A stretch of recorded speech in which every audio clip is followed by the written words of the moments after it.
You're listening to the History Things Podcast, a conversational approach to discussing social, industrial, maritime, music, and military history.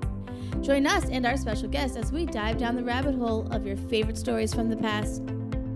Follow the guys on social media by searching at the History Things Podcast. Be sure to leave a review and a 5-star rating on your favorite podcast app. Matt and Pat are coming right up. Thanks for listening. We hope you enjoy the show.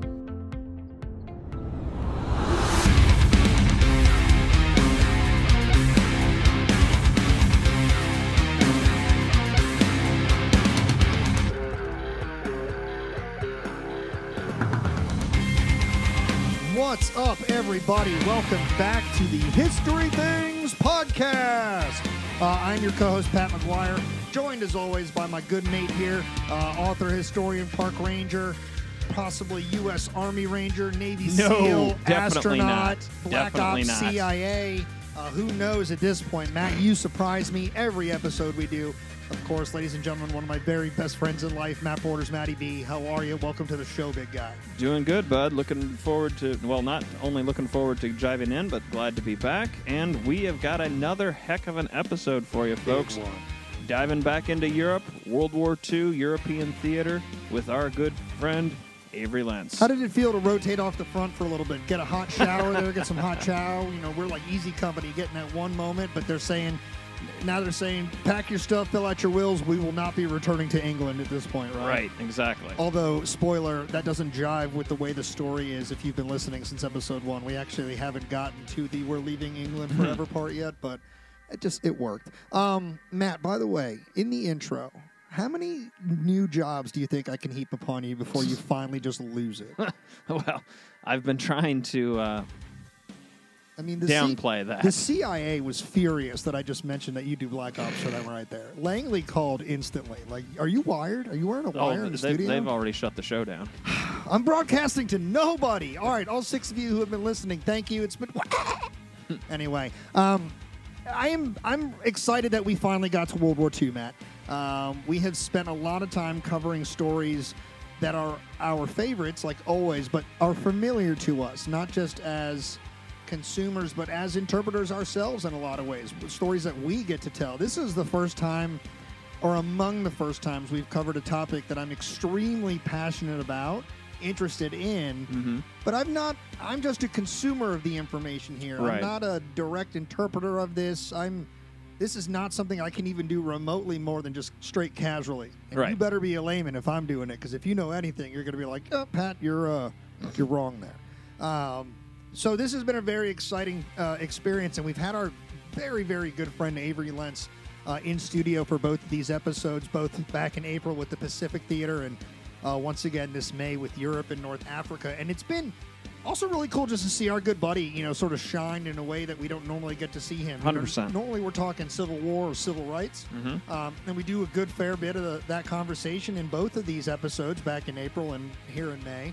I guess all 4 if you consume the totality of the story, but it's just been neat to see our buddy that we're used to talking Civil War with, break out the World War II knowledge and just be impressed and wowed by how much of an incredible storyteller he is. So, without much more beating around the bush, Matt, it's time to go get some Sicilian pizza, right? That's where the British forces have retreated. I don't want to say retreat. Let me back that off. The British forces have begun moving back to England in preparation for what will become D-Day. Americans are really landing in Sicily and about to do a bunch of work and campaigning there, and that's where we are going to pick up the story here for the epic conclusion of World War II in Europe and North Africa with our special guest and our very best friend, AveryLentz. We hope you guys have enjoyed it. We'll see you at the end of this episode. As always, enjoy. Thanks for listening.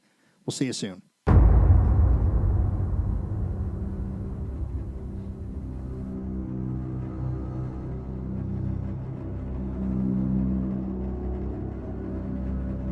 Yeah, but speaking of Sicilian deep dish pizza, yes, we got to talk about the invasion of Sicily. Yeah, let's do it. We're still in the Mediterranean. Stalin is still not impressed with our second front. North Africa is a major Allied victory, but he's like, nah, not good enough. He's like, guys, I meant actually hit the Germans. Literally in Germany. just lost almost another 1 million men. Kursk, you need to do something. So we decide we're going to land at Sicily, get a foothold before we jump into Italy. And this is all because of a strategy developed by none other than Winston Churchill. He believes in the soft underbelly. That's how we're going to get to Germany. We're going to go up through Italy. And tickle them. And tickle their balls. Pretty much, because we got to go. I don't know that he says balls. Probably that not. might be the AveryLentz Now, interpretation. here's the thing. I will say this. If I'm backpacking in Europe, this sounds like a great idea. Beautiful countryside, beautiful mountain terrain. You can take the train now. You can go all the way up there. But my God, if you're fighting a freaking military campaign, this is probably the worst terrain you're heading into. It is nothing but mountains and deep river gorges that flood in the spring, and it's just not great. But we hadn't known by this point, because by summer 43, it's summer and everyone's ready to hit the beach, go to this Mediterranean, get we're some gonna hit pizza. the beaches, And yeah, so for all you high school graduates in 1942, you're hitting a beach real soon. Some beaches to avoid, though. Yes. So the U.S. 7th Army, newly constituted, is going to be going in there. It is headed by George Patton. The 8th Army under Montgomery, they are still ready to go in as well. So we got 2 Allied armies making an army group that is going to be taking Sicily. So this is going to be the first full-scale airborne assault made by the Allies during the war. And so for the most part, we got the 82nd Airborne finally getting their wings. They got their jump wings. They're ready. And if you've ever played Medal of Honor games, one of my favorite was Medal of Honor Airborne. This was one of the missions you played. So this has a deep connection to me. But this battle is going to start on July 9th. That night, you're going to have the paratroopers going in. It's going to be the 82nd Airborne, along with, I believe, the 1st British Airborne.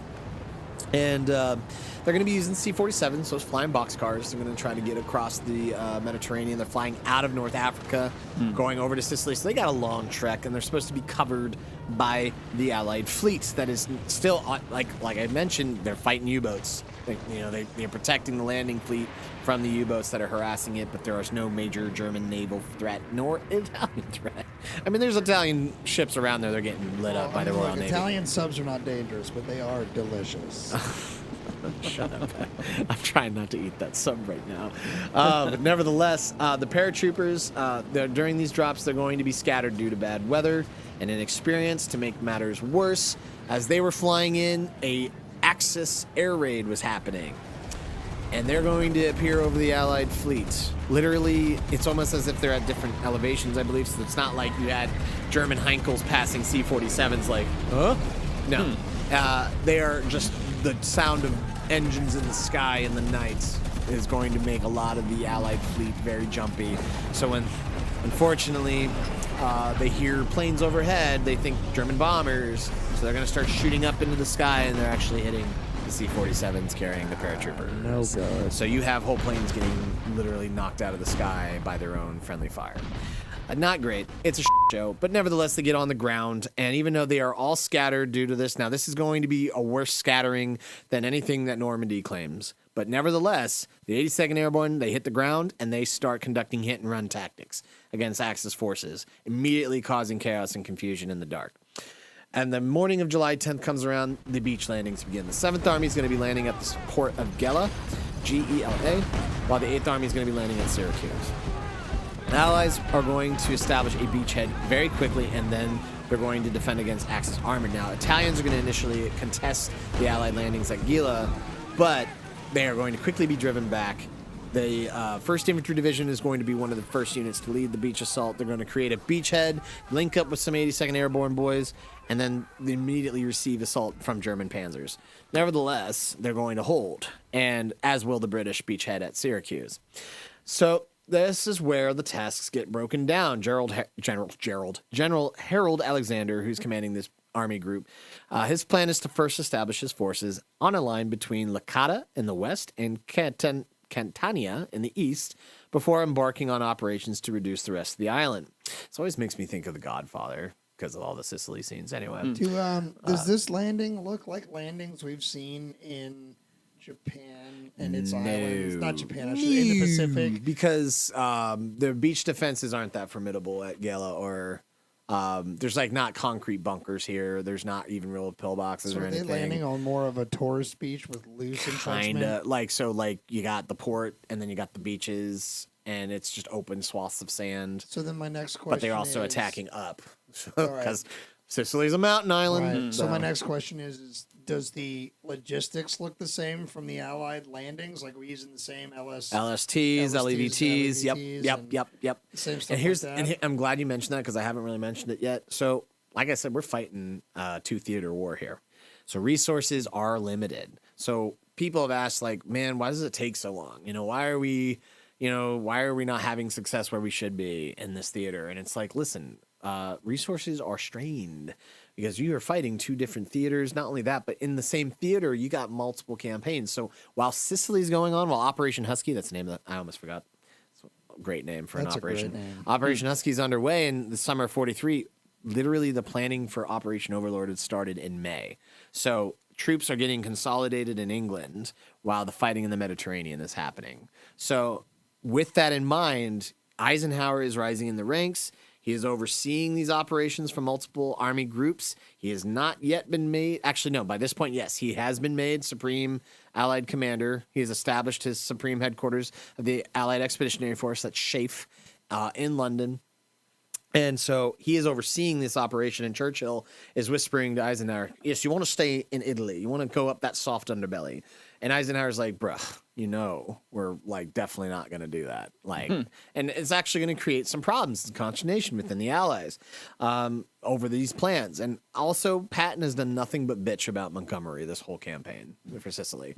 Well, yeah. Guy's moving so slow. You got I don't like him. Two egomaniacs. Dudes. Two Yeah. ambitious guys. You would think that honestly, Sicily has been best described as less of a actual hard campaign. I mean, it is hard, but it was clear that the Germans were not going to hold Sicily. What becomes clear is that it's all about who wins the race to Messina, which is the tip port that is near the boot, near the toe of the boot in Italy. When we get there in a minute, is that the famous Patton quote?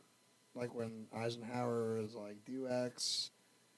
Do you know what I'm talking about before I spoil I'm it? sorry. I don't know. Do you know what I'm talking about? So in one of these campaigns, and it might have already happened, but there's a story, and I'm fairly certain it's real, not apocryphal, but I think Patton is basically communicated to avoid a certain objective, you'll need 5 divisions to capture it, and Patton's reply is, I already captured it, took 2 divisions or something like that. He's It might be this one, He's yeah. he's like, I can't. He says, what do you want me to do? Give it back? By the way, I only used 2 divisions to capture it. It's like I think this was this one. This was this one campaign. Of those, but yeah. he's specifically told avoid it. It's going to be more than you need to take it. And he's like, so should I give it back? By the way, I needed way less troops than you thought. Yeah, it probably was this one. It could also be his race through France. I'm not entirely sure. I think it happens in Africa or Italy. It could have been. I don't whatever. think Yeah. it's in. I am not as versed in Patton as I should be, and that is my bad. But George Patton would agree with you. so this is where they're breaking down these goals for Monty and Patton. So they're saying the key to capturing the ports that are going to facilitate the buildup of forces. We also have to capture airfields. Task for Montgomery's 8th Army was therefore to capture the Pacino Airfield. Yeah, Pacino Airfield on Cape Passero and the port of Syracuse before moving northwards to take the ports of Augusta and Catania. Their objectives also included the landing fields around Gerbini on the Catania Plain. So there's airfields, we're taking out Luftwaffe installations. Awesome. Patton's 7th Army, you're going to capture the port of Licata. You're also going to get the airfields of Ponte Olivo, which the 82nd Airborne is critical in capturing, along with the 1st Infantry. Pescari and Comiso as well. And this is going to prevent the enemy reserves from moving eastward against the 8th Army's left flank. So they're basically, from that map, they're pincering around. And it's very similar to like the Saipan campaign because they're keeping the mountains between them. And if any German forces want to make a stand there, they're just getting pincered and cut off and strangled. Matt, are we on a different map? We're on Sicily. We're at on this Sicily point. map. So yeah, that is map number 5. I believe. Map number 5. Mambo number 5. So battles are going to then become consolidated within the mountainous terrain interior of Sicily. And that's going to begin in the last week of July. It's going to go all the way to the end of the campaign. Montgomery is going to target Adrano, while Patton's going to target Troina, which is on the line of what the Axis called the Mount Etna line. And at the Battle of Troina, specifically, the 1st Infantry Division will get its baptism of fire. capturing this mountain town is going to take severe casualties to do so. Fighting in not only hilly but urban terrain, they're going to secure that city in the first week of August. So it's a 2-week battle, and it is as part of the Big Red One's major history. It's one of their big iconic battles. Does Lee Marvin put it in the movie? I don't know. I haven't seen the Big Run in so long. I just know Mark Hamill's in it. I was going to say, as a Star Wars fan, I'm surprised he squeezed it in there between Empire and Return. Correct? I believe so. Yeah. But nevertheless, you got the Axis forces under Marshal Albert Kesselring. He's going to decide to withdraw from Sicily by July 27th. He says, I'm not wasting any more troops here. And he's going to make it for the port of Messina. This is where you get Patton and Montgomery making a race. And they are so worried about beating each other, they barely worry about the Germans themselves. So Kesselring's kind of just like, okay. I forgot you were here still. Yeah.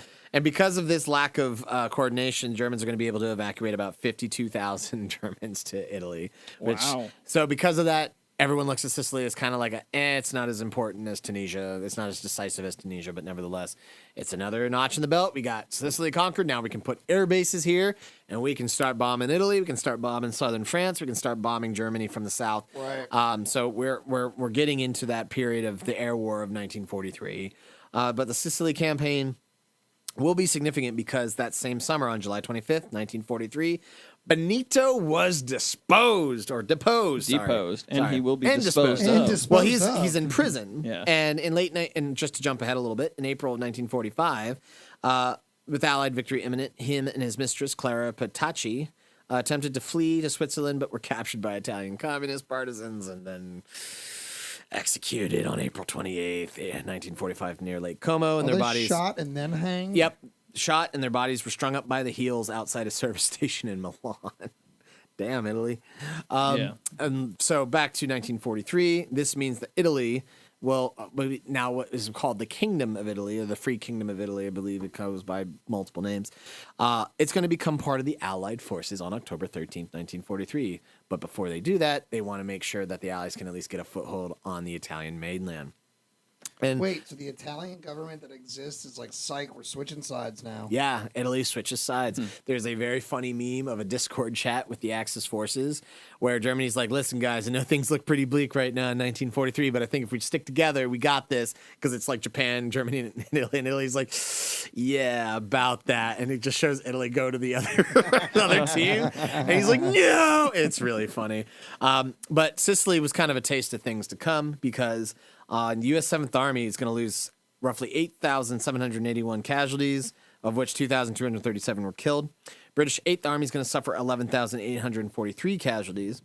The U.S. Navy in the Sicilian campaign is going to lose 546 killed or missing and 484 wounded, while the Royal Navy loses 314 killed, 411 wounded. The United States Air Force will lose 28 killed, 88 missing, and 41 wounded. And even Canadian forces at Sicily are going to suffer 2,310 casualties. German forces are going to lose 430... Okay.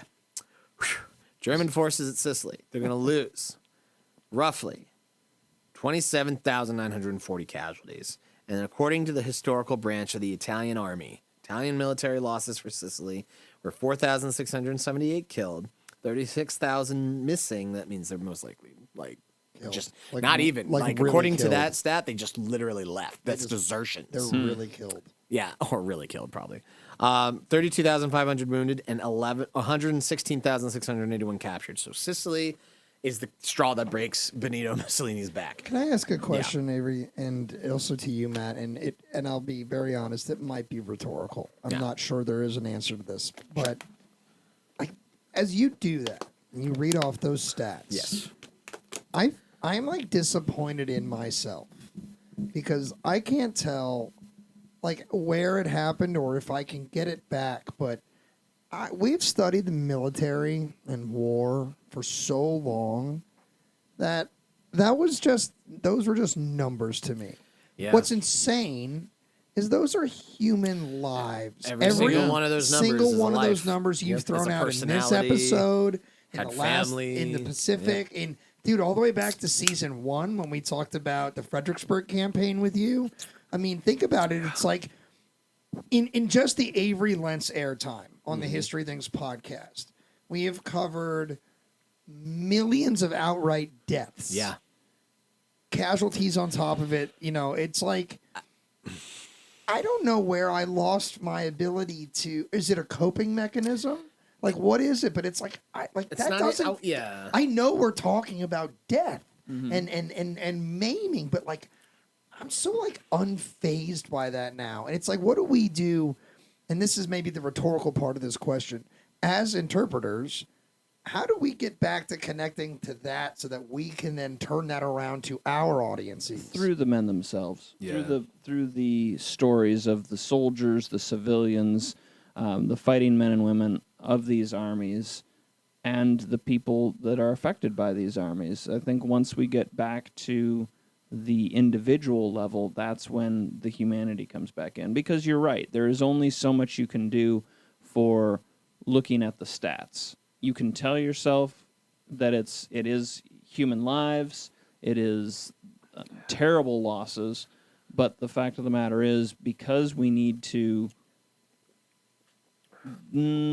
codify everything, to put everything in its numbers, it's very human to do that. I just think about the three of us at this table, right? Like, there are a lot of people out there that know us very personally. There's most of you out there listening don't know us directly. Yeah. So what you get in our experience, in our time together, is just this version of me behind this microphone, that version of Matt, this version of Avery.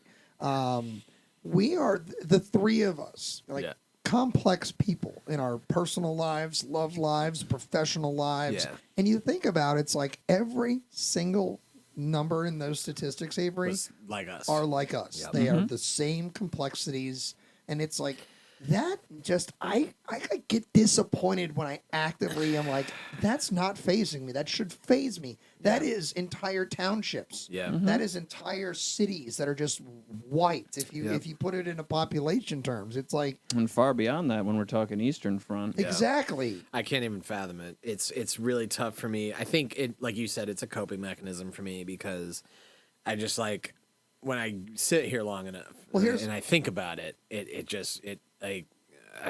well, here's a comparison. Why it's very hard. Here's why this is relevant to me in this moment, because you just read off a ton of meat grinder style statistics. Yeah. Let's just assume that it's twice the number in terms of the aftermath. But if you take Hiroshima and Nagasaki and you put them together in just the outright dead, we're talking less than 200,000 from the blasts alone. Yeah. Then you add in the fallout victims in the weeks, months, years. Let's double that. We'll talk about 400,000 potentially. Okay. The Russians, multiple times in this story, have just eaten 1 million lives. Yep. Right. Multiple times. And we're not even in the outright race to Berlin yet. No. It's like that's the part that's just started at this point. It's like, but think about when we bring up Hiroshima, Nagasaki, we're always like, and rightly so. Yeah. But then we say the Russians ate 800,000 casualties in 9 days, 1 million. Stuff like that. It's like, we're like, damn. That's like, what I think. What is the departure there? Someone had said to me back in college, they're like, yeah, you think Pacific's brutal, but the body count is clearly higher in Europe. And I'm like, but then you're not even considering China. And like, right. It's a competition between China and Russia who's got the higher body count. And it's really hard to wrap your head around just the amount of loss of life that this war sees. And that's even, between what?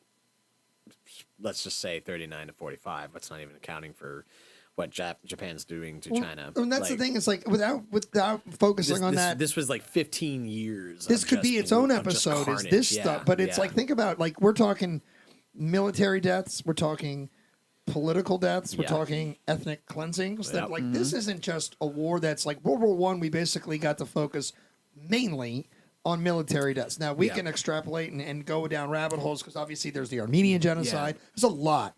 But it's like in this war, it's like there's just death on every card, no matter what card it is that's being played. And it all happens so quickly and easily.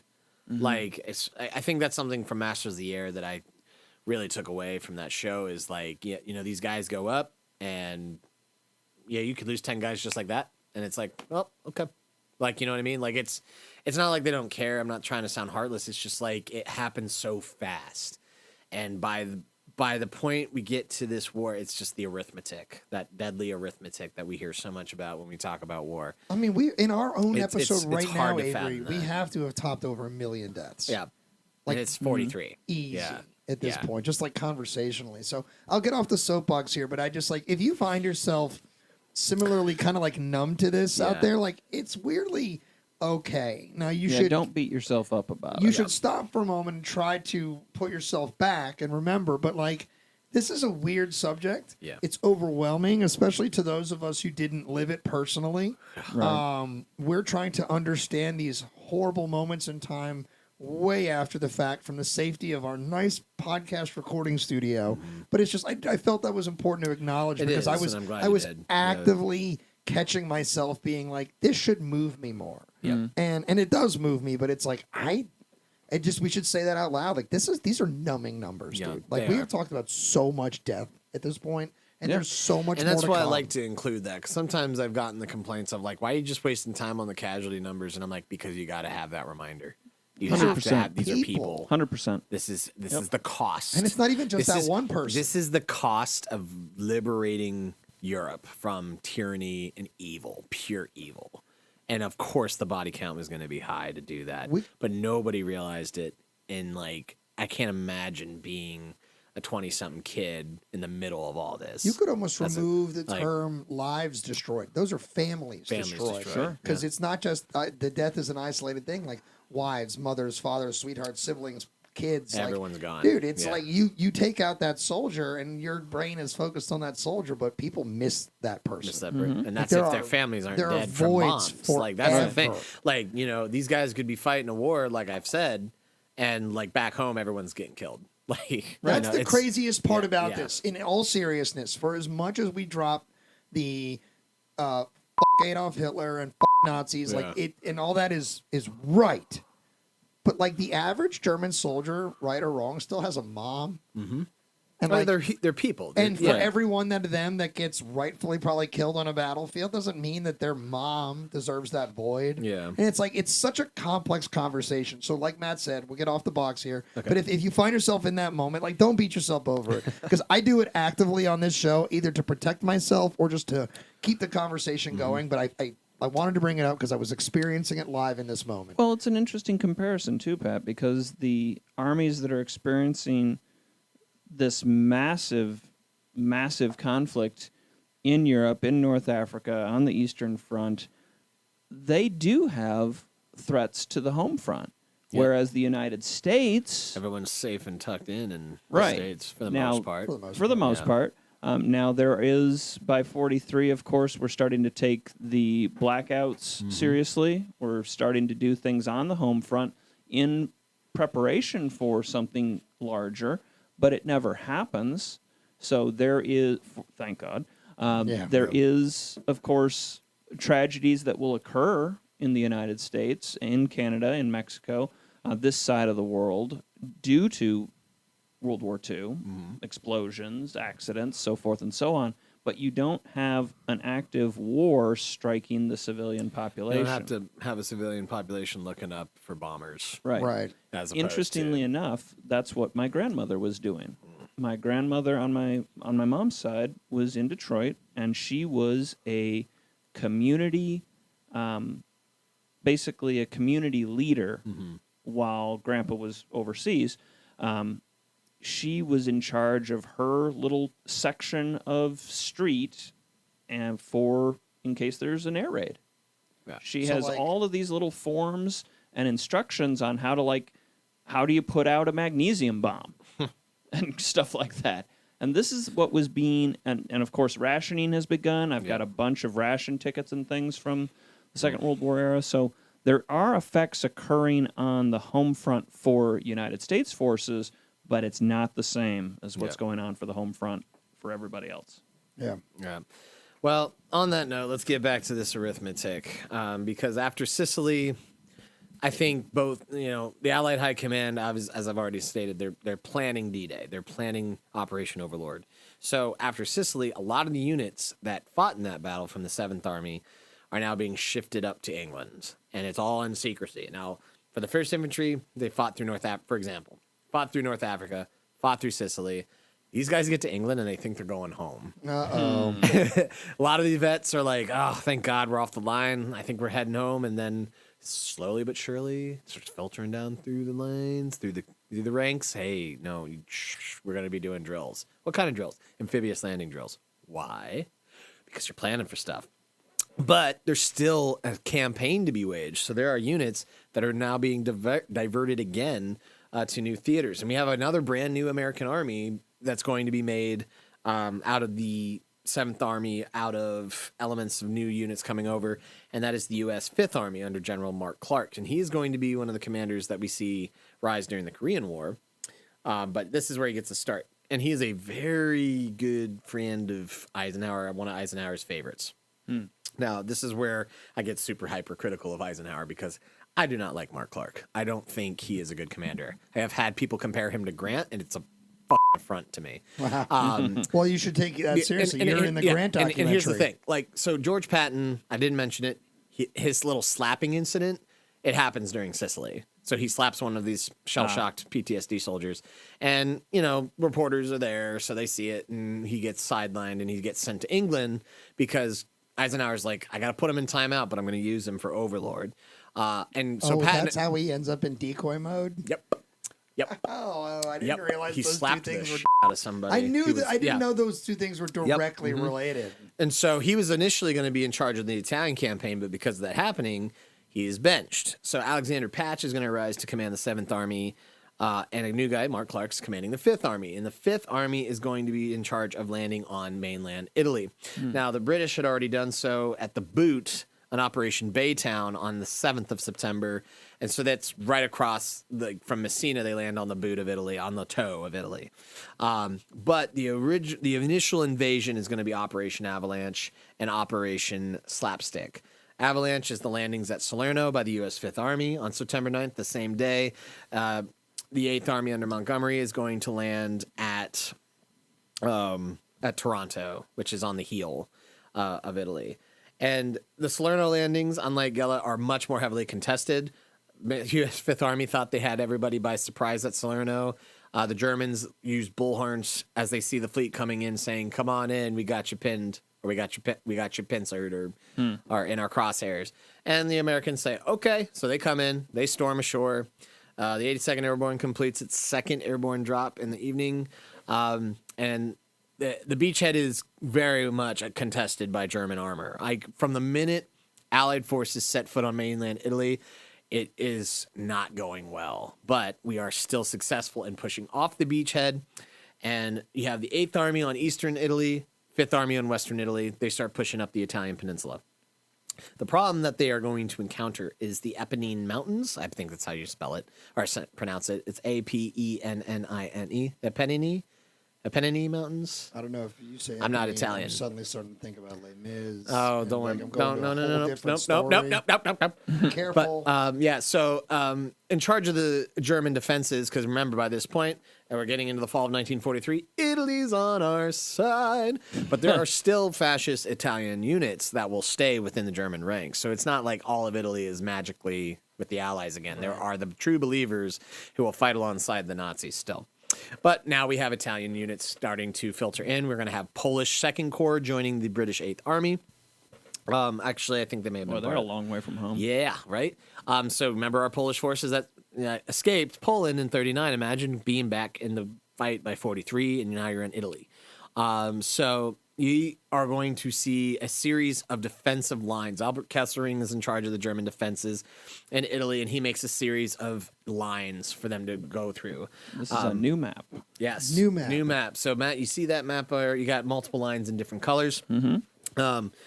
After Salerno, we grab the port of Naples, and Naples is going to help us get most of our men and material onto the Italian mainland continent. But we immediately start to see we have issues because of these mountain ranges. The Allied forces are divided thanks to these mountains. So the 8th Army can't coordinate with the 5th Army. And not only that, but we are basically battering our heads against concrete bunker installations with each of these mountainous terrains. We're going straight up. There's hill battle after hill battle. screw fighting in Italy. This just sounds miserable. To give you an idea, the 36th Infantry Division, that's the Texas National Guard, they're going to fight on the Winter Line during the Moro River campaign in places like San Pietro and the Rapido River. They are going to sustain a whopping 3,000 casualties. My God. And so that's just for one division. And it is a kind of trendsetter of just how hard this fighting is going to be. But probably the worst battle, in my opinion, or two of the worst battles of the Italian campaign are these two here.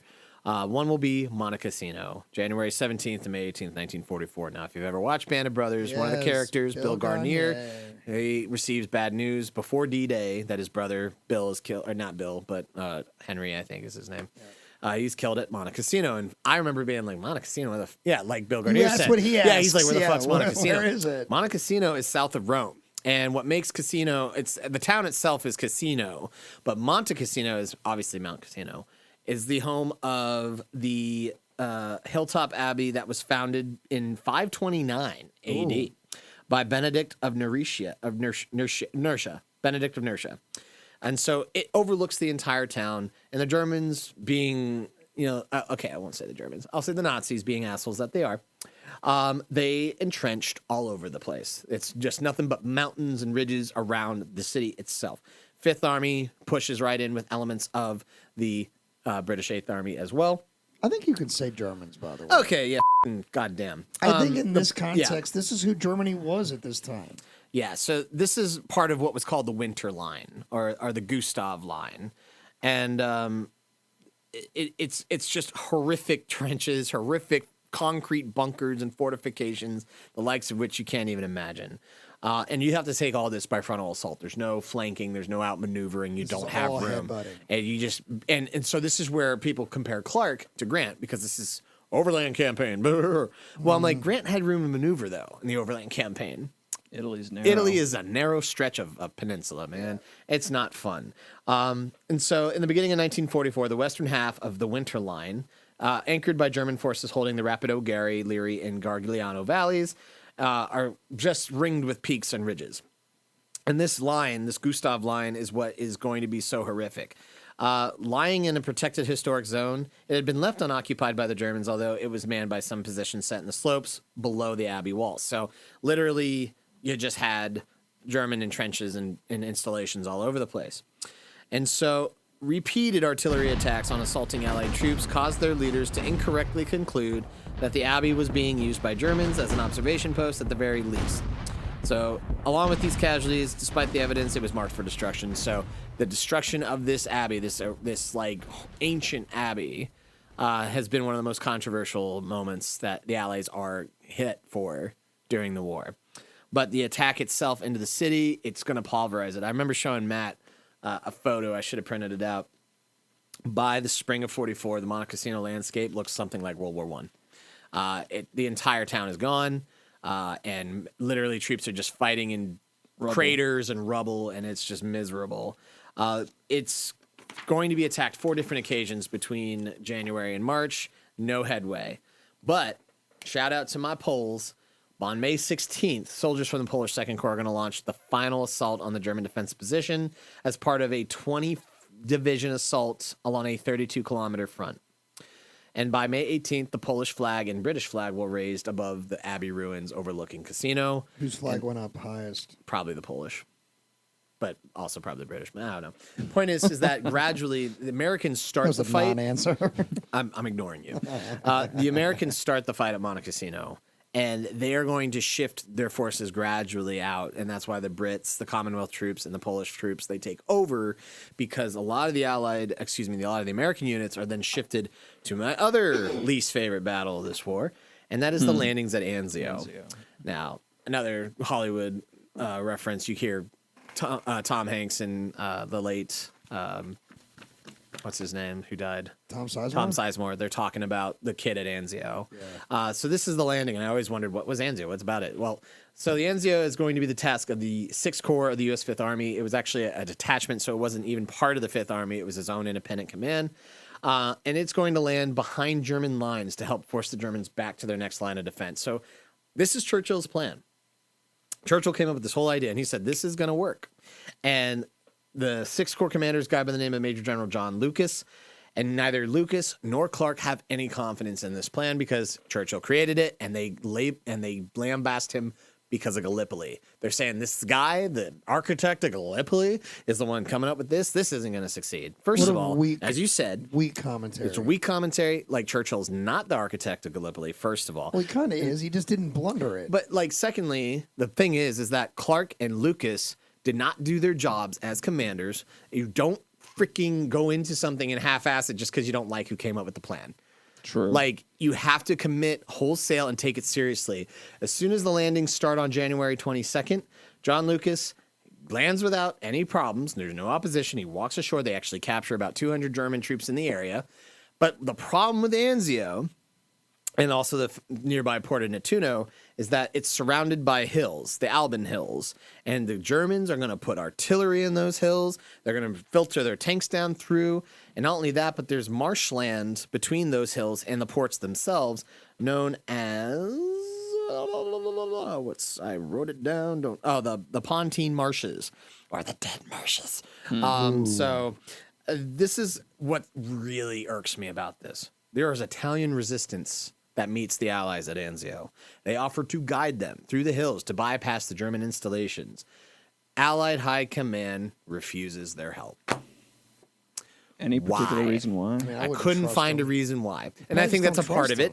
I think it's trust. I think it's, we don't know, like, Italy, you guys just came on our side, but there's still, like, there's factions. probably a lot of that.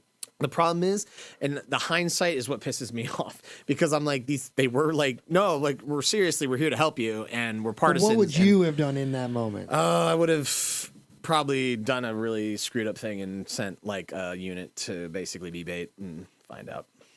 Like, for example, the 300 and the 606, Jesus Christ, the 6,615th Ranger Group I would have sent. Instead of at Cisterna, I would have sent them with these guys because that's their whole job, is to be light infantry and to recon.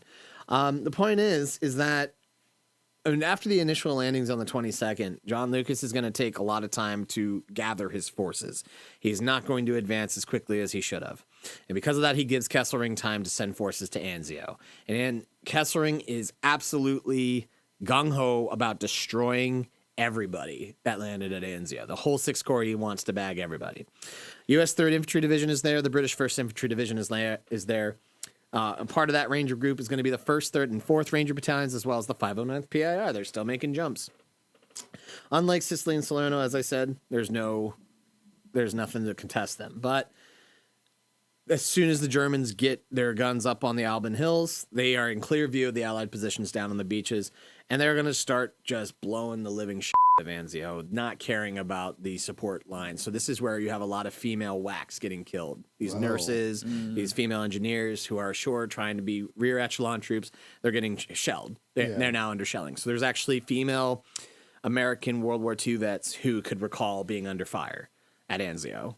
And that's already telling me, like, this battle is bullshit. Only that, but the Germans are going to be dicks and stop the drainage pumps. They're going to flood the marshes, creating basically, like, cesspools, pretty much, to try to kill them by disease. They're trying to bring, like, biowarfare into it. It's just miserable. On January 31st to February 3rd, the 3rd Infantry Division, U.S., will try to lead an attack out of the beachhead.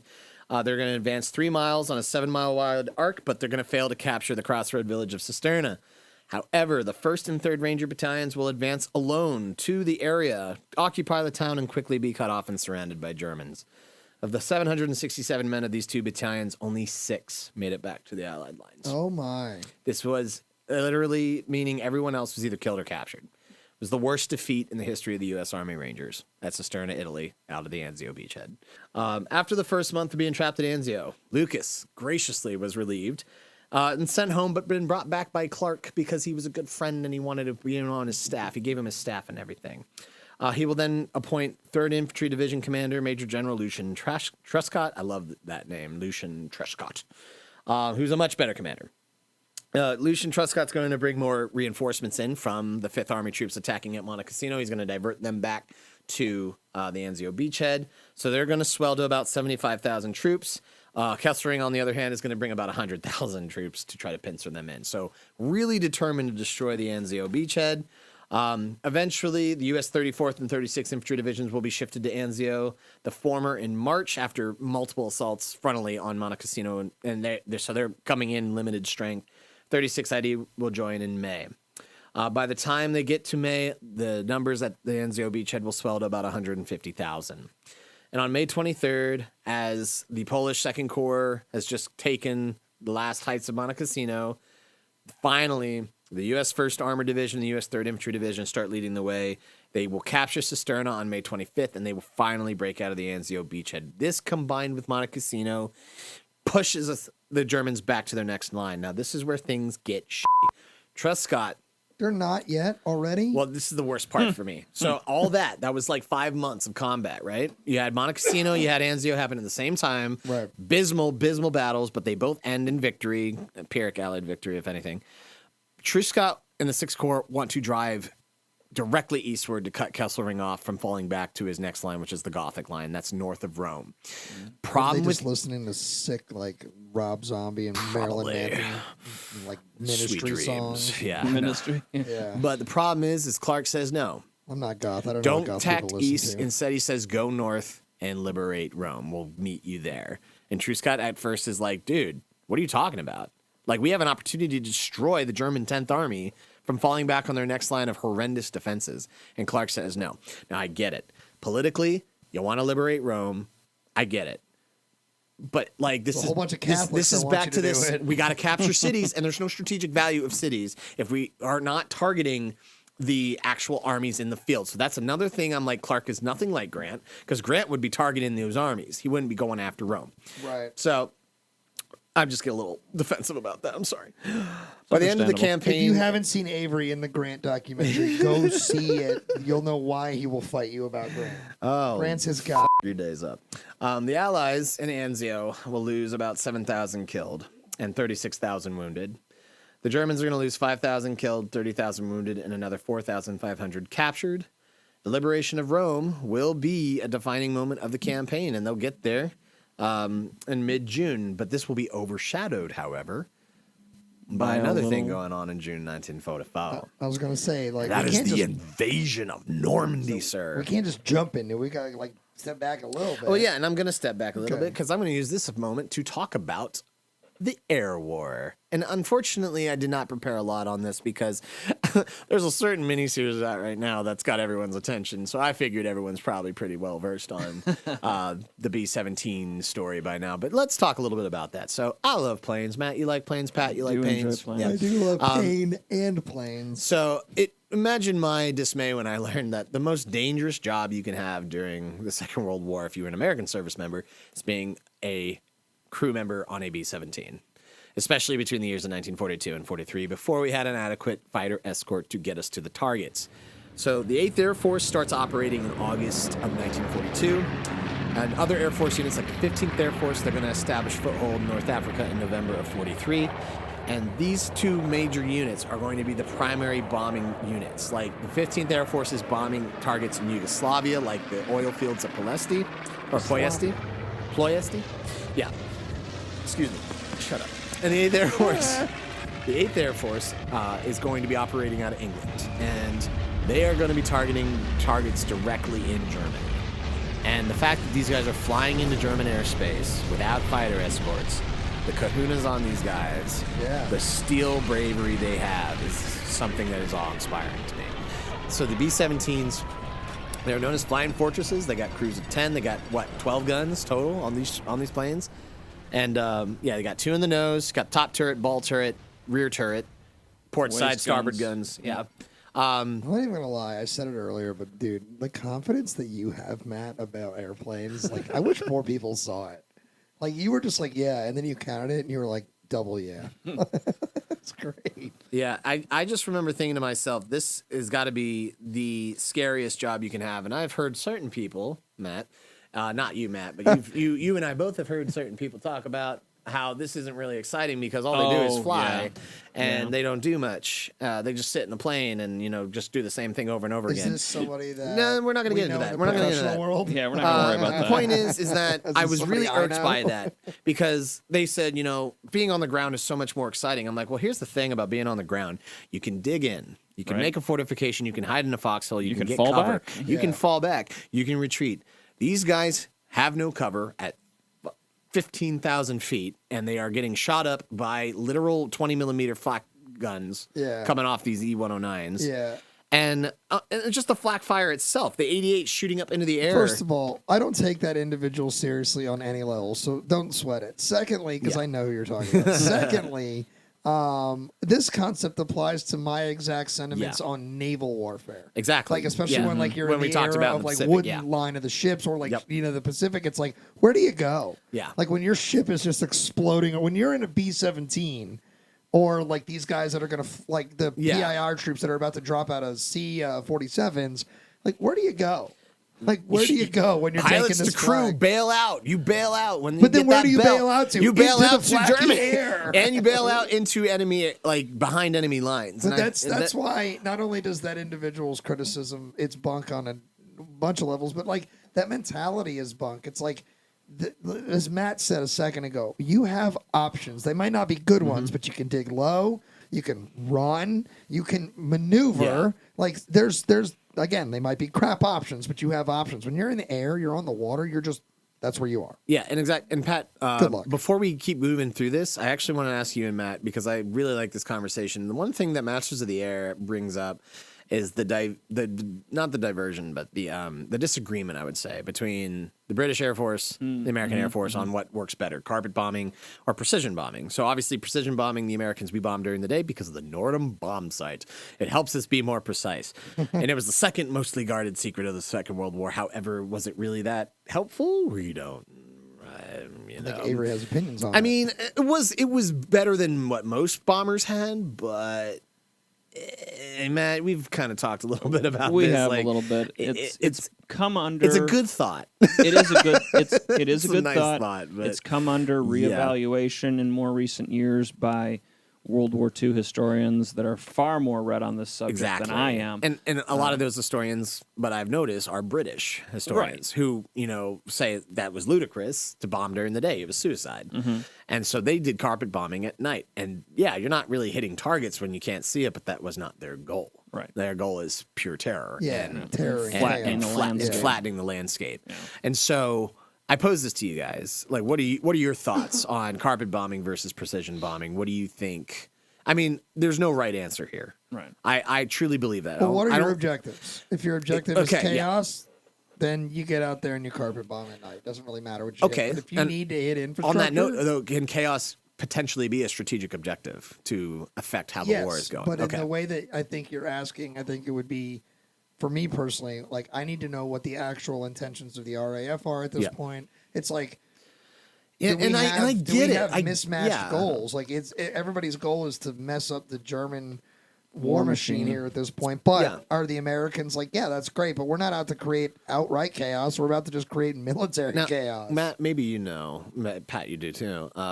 Did the AveryLentz bombers, which are doing the carpet bombing at night, did they have fighter escorts? Could the Spitfire, Hawker Hurricanes get there? Now, what's interesting about that is that we actually do have night fighters in World War II. Oh, yeah. So I would suspect there is some sort of escort. Now, whether or not those escorts are following them the whole way, like the 51s eventually will, seems unlikely to me. Yeah, I just didn't think that was even like a actual like. Because the P-38 could have even covered a B-17 for the distance.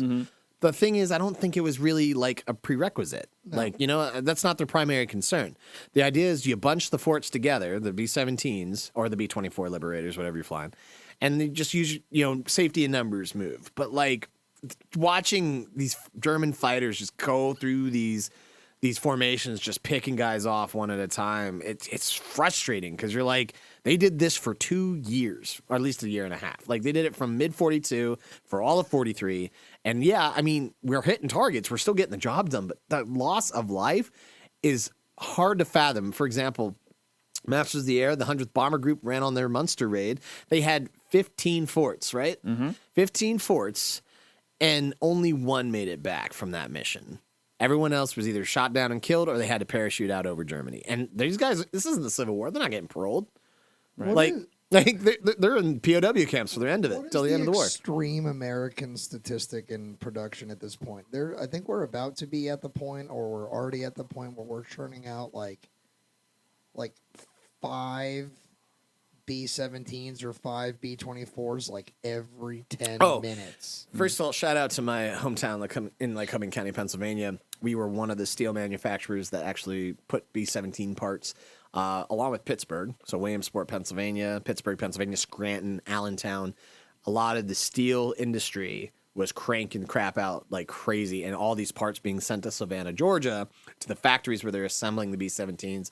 And then they would ship the planes to the military bases, and then they'd fly those things to Greenland and then over to England. And I just crazy to think that something so big and impactful had such a small beginning where I grew up. Right.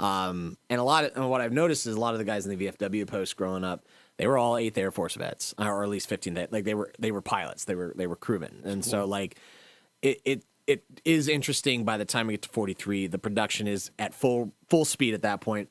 And I had said this in the Pacific episode. That's a big air campaign year for the Pacific too in 43. So I think that is our busiest year in the air, and I don't know if the Army Air Force's primary concern is protecting these guys. It's just getting them to the target and hoping that enough of them make a dent. And it's that deadly arithmetic that the Air Forces, the Army Air Forces have to deal with, and it's very different to how the naval aviators have to fly. It's just fuck being a pilot. It's a lot to think about. I can't. It's hard. It's a hard pill to swallow for sure. But going back to your original thought though, Avery, about night versus day, precision, or day versus night bombing, precision versus carpet. It's fascinating to me that even with the Norton bomb sight, we would probably still, by modern standards, by today's standards, still consider that carpet bomb. Yeah. Because it's just dumping a huge payload of ordnance out of the bottom of a plane, hammering a city. Now, a city or a chunk of said city, like the port or something like that, that is precision bombing by 1940s standards. Now, today we can put a missile or serve a tea, can sing a song and then explode. Today we could put an ICBM straight up your butthole in a cave, 2,000 miles across the globe at this point. At least in theory. Even from a ship. We don't even have to be in a plane anymore. We just launch that. We got Avery jacked up on Mountain Dew flying drones right now. I mean, it's Coca-Cola, but it's not But yeah, I just think that's a really striking thing. And I just like posing that question because it's like they portray the British as so snobby in the show, and I know that's been a complaint from some of my friends and colleagues where they're like, give the RAF a break, and I understand where they would choose to do carpet bombing after the Blitz, after London's getting just lit up, and Manchester and Liverpool and Birmingham. I get it, I do, but I don't know. Do we stand on our moral high ground as Americans, quote unquote? Yes. Being like, how could you just I don't even know what you're talking about, but yes. You know what I'm saying? I feel like, we felt like that wasn't really winning the war, but our precision bombing was, but at the cost of so many people. Listen, man, tactics, philosophy, they're different amongst the three of us in this room. They're going to be different amongst better tacticians and battlefield administrators than we will ever be. But I will say this. I wonder if it's an oversight on our colleagues' parts that are maybe being critical. There's of this portrayal of the way the British seem a little snobby or falutin or whatever. This is the second time in 25 years or less that they have waited on us to get involved in a global affair that is at their front door. Yeah. I wonder if that's really good acting, that you're seeing portrayed that shows a very real chip. Again, Matt just recently went through the Peaky Blinders series. We've watched it a whole bunch. My favorite little scene in that whole series is when Aberama Gold ends up taking the first ambush attempt on, Changreta? Yeah. But, they're at the roadblock, and the Americans are trying to get moving quickly, and the British cop says, we waited on you until 1918. You can wait 20 minutes. This is the second time England, as a as a nation has just gone through this. The wolf is at the door, and you jackasses took a long time to get here. So I wonder if that's a warranted, like if the portrayal of the British there is correct. Like, is there a chip on their shoulder that we're forgetting about in Americans that we took time to get over there when they needed us? Probably a little. Now they did a great job. Yeah. They were still British by the time we got there. But, if you're British, don't you think it's like could you have made that any tighter? Yeah. Jesus. Fair enough. I just, I get the animosity, but like I love this country. It's very, and I don't get me wrong. I think sometimes we take ourselves a little too seriously. And it's like we look at another country as being snobby, and I don't think we often ask, why are they being portrayed that way? Yeah. We took a long time to get into this war. That, and we have to remember, too, that as good as these docudramas, if you will, they are still being made for entertainment. Yes. And there is that tendency in American media to kind of poke the British a little bit, to portray them a certain way. And they do the same to us. And they do the same to us, and that's to be somewhat expected. They do a great job of it in the Doctor Who series by just making us irrelevant. Yeah. The aliens always come to England, and anytime the Americans get involved, they're always like, "Oh, the Americans are here." Yep. My favorite line is from Reign of Fire, 2002, where the King of Dragons coming, but it's a convoy of Americans, Kentucky regulars, and they're like, "Oh, only one thing worse than a dragon. Americans."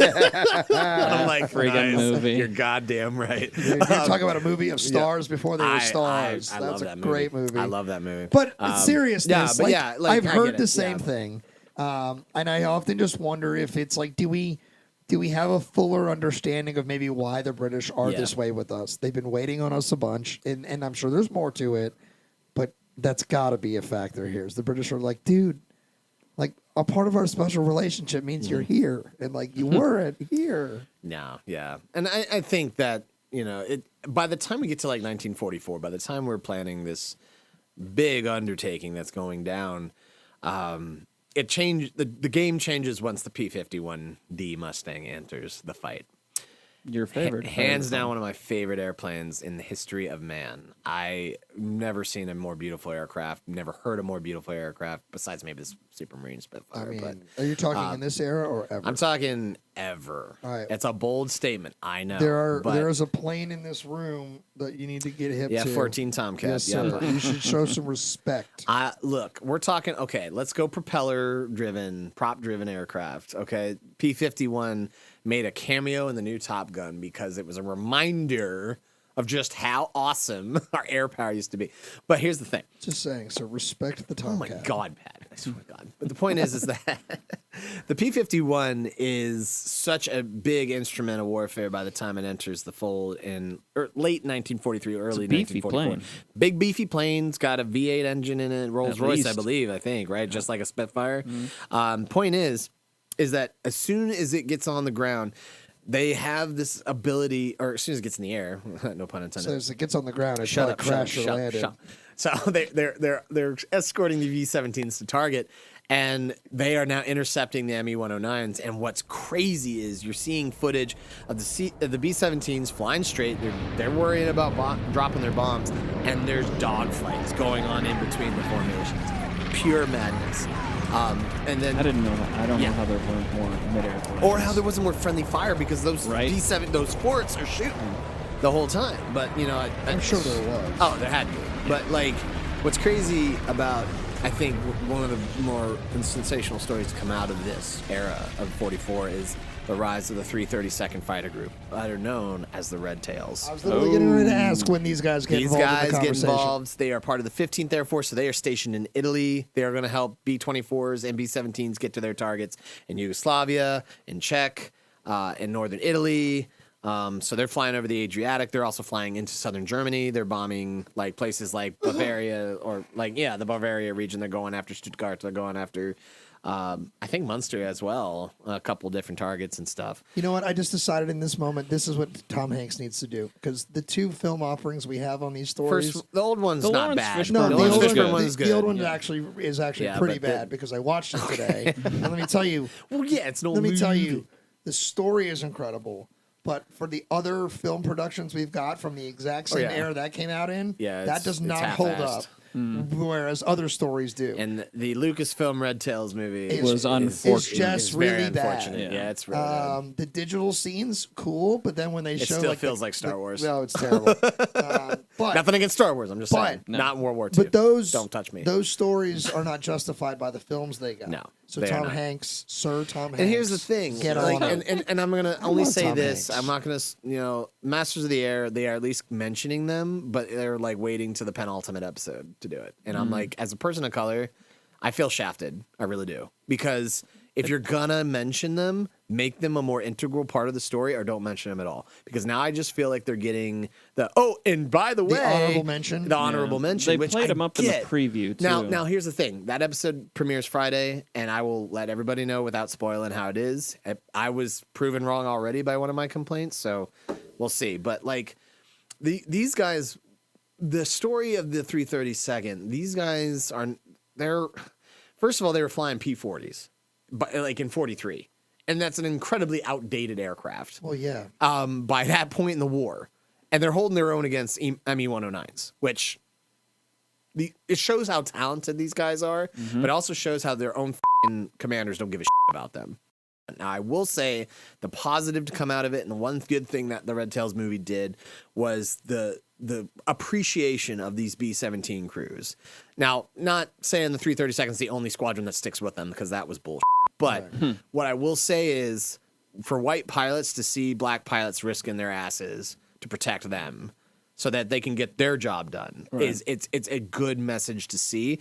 And like, well, I'm going to mention like black troops involved later, but like part of the Italian campaign that we see, because I'm not really going to go back to Italy, we see like black segregated units performing in horrible conditions in Italy. They're sent to Italy by the time we get to like late 44, 45. Italy is a secondary, it's a tertiary front. It like no one cares anymore. So they're sent into a meat grinder just to like occupy the line. And that's the 92nd ID. That's the Buffalo Soldiers Division. So like the treatment of black troops in the army during World War II is abysmal, and it's not even addressed until Korea because they don't learn anything. Like, even though desegregation happens in the late 40s, you still have predominantly black units in Korea, and it's not until like 1951 that they officially integrate these units, and they shockingly perform better intermingled. And it's like, this is one of those, I'm not trying to be like triggered right now, but I'm kind of getting triggered. These pilots are an example of that. And I'm really, really glad in a sense that these pilots were given some of the best aircraft that we had to offer. Because that P-51 is it's what wins the air war. And going into Normandy, this involvement of the P-51 is where the strategy changes. No longer is it safety in numbers. Now, the B-17's going up, you're bait. Because for us to make a successful landing in Western Europe, we got to destroy the Luftwaffe. And they're not keen on going up against our P-51s unless there's bombers to go after. Yeah, unless there's some meat So now, in there. we're sending up guys as bait, and I can't even fathom how that feels. Like, that's one thing I will say, last thing I'm going to say about Masters of the Air, is that they're portraying it so well about just how, like, shitty the situation is and how hopeless these guys feel. Like, they're like, they don't care about us. They don't care how many of us die. Like, we're just going up. But that is critical in giving, at least some breadth to these pilots going over. And like, talk about how confident it is that the P-51 is the only plane that's not camouflaged. You notice that? Yeah. Yeah, they're all silver. They're still silver. I don't think I ever have seen the olive drab camo that the B-17s have, that the P-38s have, that the B-24s have. Like, they're shiny. That's a good point. So that they can be seen. I love it. It's a speed thing. It probably is. Well, I didn't even think about that. They don't That's paint probably the was it the B-29 that bombs the atomic bomber? Well, that's also super high up, and then but they don't again, have to worry their about it. decision to not paint it was, I think, primarily based on speed. They wanted it to get in and get out. And they were looking at every variable that affected that, and I think it came down to these unpainted planes are quicker. Yeah. And I think if you're, But also that Mustang is fast. well, I think It's a fast plane. I think that's the thing is I think it's likely part of the, if it's not the whole conversation, it probably isn't, but it's got to be a part of it. Like similarly, it's like, why paint these planes and reduce speed? Yeah. Why It increases the weight. Too. Why create a limitation that the pilot doesn't need? Also, I mean, at the end of the day, I mean, yeah. if the sun is reflecting off this plane and you're like, what the hell was that? As this giant glinty bright thing just streaked past you, like I often wonder. Again, I won't go down my own UFO rabbit hole, but like I wonder if there are German accounts of like I had no clue what I was seeing because the sun was just this glowing thing, but it's really the sun just shining off a P451, coming at you at a bajillion miles an hour. But no, in seriousness, I wonder if it is tied to the same concept of why they didn't paint the super fortresses, because I think it's a speed issue. I mean, I always assume they painted them olive drab just to protect them from, like, to camouflage them against the ground, because England is a green, brownish, olive drabish countryside. I was like, wait, against the blue sky, they're not on the ground, Patrick, on the ground. But fair enough. And the great segue, by the way. Thanks. 8th Air Force Try to have them. is going to launch Operation Codename Point Blank. Awesome name. That is a great name. This has happened right up front. This is between January and May of 1944. Point Blank Range. They are going to start bombing Allied bombers and fighters target roads and rail links, as well as communication infrastructure in northern France. And so when this starts, Germany's like, what? yeah, they're like, they're targeting a lot around there. But what we did is we started bombing further south. We started to branch into the Netherlands and to Belgium. Like, we kept them guessing. Mm-hmm. What was crazy about this Operation Overlord, what will be the invasion of Normandy, the Battle of Normandy, the Battle of France, really, it's going to require so much espionage and stealth. It's crazy. More than any other operation in Europe up to this point. The secrecy behind it was wild, to the point where if anyone in the high command of the Supreme Headquarters Allied Expeditionary Force, that's SHAEF, anyone that was caught talking about it, got sent home. Like, Eisenhower was like, not a peep. If you open your mouth and if you keep being a problem, I will throw you in jail until the operation is already over. Because, like, he's like, shut up. Like, we can't let anybody know. This is so secret, because if this all goes wrong, like, it's the end of the war. Like, this has to succeed. We can't afford this to fail. Right. We just don't have the time. Also, the thing we got to understand is by this point in the war, in 1944, America's bank account's starting to get a little thin. Well, they've spent we've spent a lot of money money really fast. The war bonds are going, but people back home are like, oh, they're getting fatigued. And as anyone would, because you've been at war now. Well, for America, we've only been at war for what, at this point, like 3.5 years? Dude, I'm saying, when you say that, it's like, Britain and everyone else is like, shut the fuck yeah, we up. sound so weak. It's like every time we talk about us in a war, it's like we're tired of it after like a minute. Well, I'm tired of winning. You know what I'm saying? We just did an episode. We just did an episode that you're going to hear in July, and by 1864, we're back in the North is tired of hearing about this war, and it's like the second or third time in that own war they're tired of it. And so, so what I think was really crazy about it is that Eisenhower is like, this has to succeed. So everyone keep your mouth shut, lips sealed, and we're going to make sure this is done. So we're secretly funneling units to England, like I'd already said during the Italian campaigns. And we're like, okay, you guys are going to be part of what will become the 21st Army Group. That's going to be made up of the U.S. 1st Army under Omar Bradley and the British 2nd Army under Miles Dempsey. And we are going to make a foothold in Normandy. But as far as Germans are concerned, pas de Calais.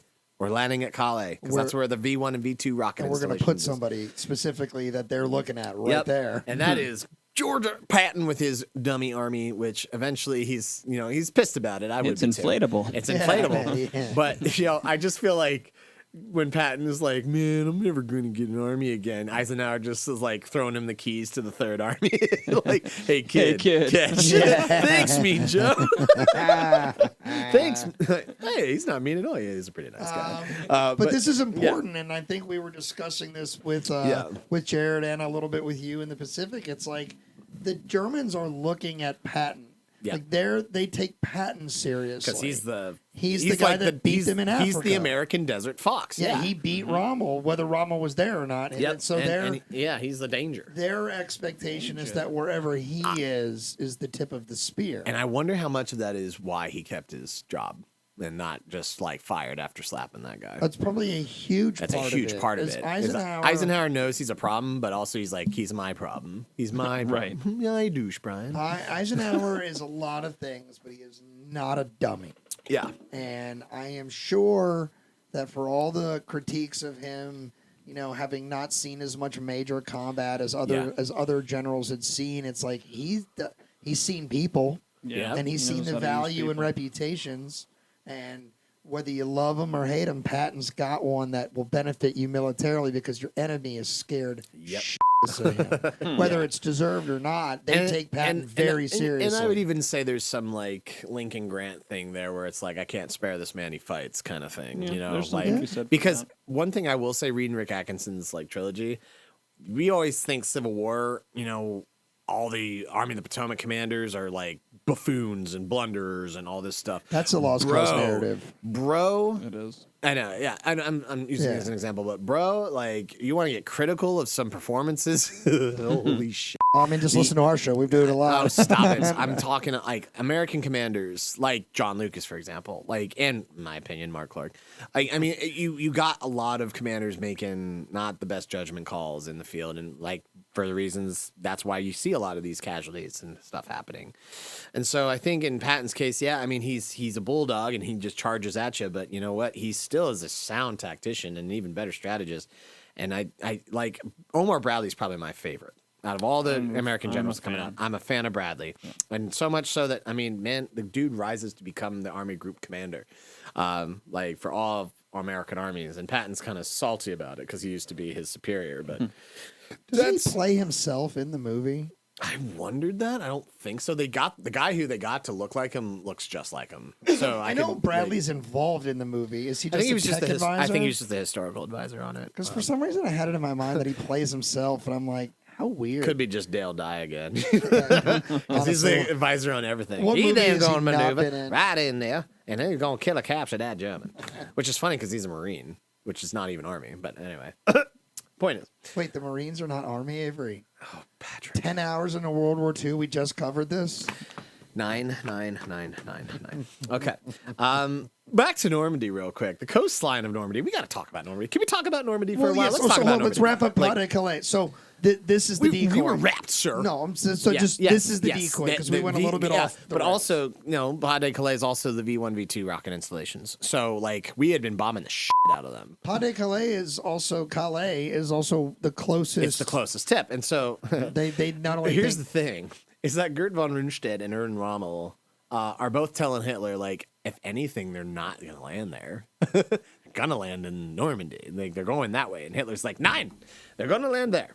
And that's what I'm saying. Because Patton's there. Yeah, and I think, and so, like, I've seen, like, a lot of historians be like, oh, Hitler's not as stupid as people make him out. He's actually a pretty smart strategist and stuff. I'm like, yeah, maybe at one point.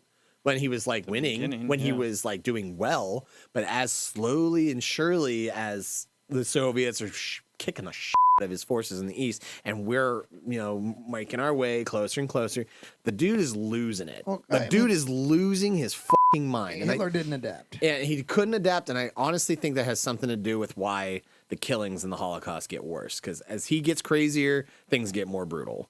And as things get more dire for the Wehrmacht and everything, it's just a cause and effect.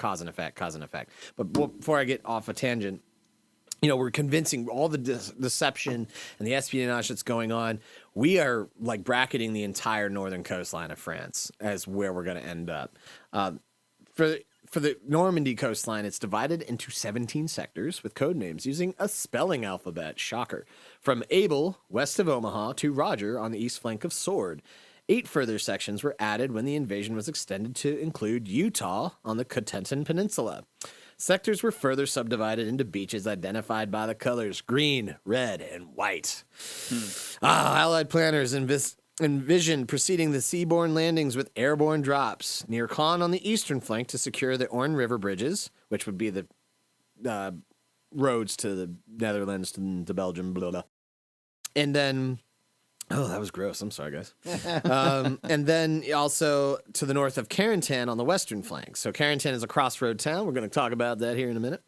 The initial goal was to capture Carentan and Signy, Bayeux, and Caen. The Americans are assigned to land at Utah and Omaha, and they were to cut off the Cotentin Peninsula and capture the port facilities at Cherbourg. The British at Sword and Gold and the Canadians at Juno were to capture Caen and form a front line from Caumont-le-Vinte to the southeast of Caen in order to protect the American flank while establishing airfields near Caen. Because we get airfields, we can get our fighters on French soil, and they don't have to fly as far. Then it's over. Possession of Caen and its surroundings would give the Anglo-Canadian forces a suitable staging area for a push south to capture the town of Falaise. I believe that's how you say it. A secure lodgment would be established in an attempt made to hold all territory captured north of the Avranches-Falaise line during the first 3 weeks. The Allied armies would then swing left to advance towards the River Seine. Seine, the River Seine. Some 132,000 men would be transported by sea on the D-Day, while another 24,000 would come in by air. It would be made up of 1,200 aircraft, made up of C-47s, B-17, B-25 bombers, P-51 fighters, and gliders as well. Gliders. Anyway, right? By the way, Matt, that is like the second time you've looked at me when I've been sure about a French pronunciation. We spent 10 hours with John Bracken talking about French things. You're not ready to say French things yet? I'm sorry. No, I'm impressed. I'm ready to say a few I'm of just them. barreling through it. But yeah. Utah Beach Zone, that's going to be comprised of the U.S. 7th Corps. That's made up of the 4th ID, 82nd Airborne, 90th Infantry, and the 101st Airborne. Screaming Eagles. This is going to be their first operation. Currahee! And then Omaha Beach Zone will be made up of the 5th Corps, and they're going to be spearheaded by the units of the Big Red 1, 1st Infantry, and then the 29th ID, which is the Virginia Maryland National Guard. Yes, indeed. Our boys. Blue and Gray Division. Yep. Gold Beach Zone. That's the United Kingdom. Made Is that up what they're called? Yep. Oh, because it's the yin yang. Yep. Yeah. Not because of what I was No, thinking it it is. was. Yeah, it is. is. It? Yeah. Yeah. Okay. It's directly related to that? Probably, yeah. Anyway. Oh, wait, is this where the old Stonewall Brigade gets to say it was in Well, D-Day guess landing? what? If Stonewall was in World War II, happy Omaha Beach. Anyway, Gold Beach Zone, made from the 30th Corps, is going to be the 1st Northumbrian Division. Juno Beach Zone is made up of the British 1st Corps. That's the 3rd Canadian Division. So, woohoo, Canadians. And then Sword Beach is made up of the British 1st Corps again, but that's the 3rd British Infantry Division and the 6th British Airborne Division. Providing tank support for all landing beaches would be the British 79th Armored Division. So that's Challenger tanks, Sherman tanks, support tanks as well. DDD, triple Ds. Double D tanks, DD tanks, which are specific tanks that have been designed to be amphibious. And we've already, at this point, are deploying them in the Pacific. So they have big old snorkels on them, and they're supposed to be able to float and get inland. And oh man, so some of them are going to work. A lot of them are going to flounder, and that's just the ocean for you. This is how it works, baby. To ocean's rage. Yeah. But nevertheless, another thing we got to consider, and something that's really important. Through the London-based État-Major des Forces Françaises de l'Intérieur, which is the French Forces of the Interior, British Special Operations executives orchestrated a campaign of sabotage to be implemented by the French resistance. So, yeah, France, you got to help us out. We're trying to come liberate you. You got to leave the door unlocked. You got to do some work. Leave the door unlocked. No, it is really impressive. The Allies are going to develop 4 plans for the resistance to execute on D-Day and the days that followed. Plan Vert was a 15-day operation to sabotage the rail system. So these guys are pulling up rail ties. They're destroying locomotives. We're like, oops, the boiler exploded. It's impressive. Let's just say it's very impressive. Plan Bleu dealt with destroying electrical facilities. Plan Tortue was a delaying operation aimed at the enemy forces that would potentially reinforce Axis forces at Normandy. So we're talking German installations down in the rest of France.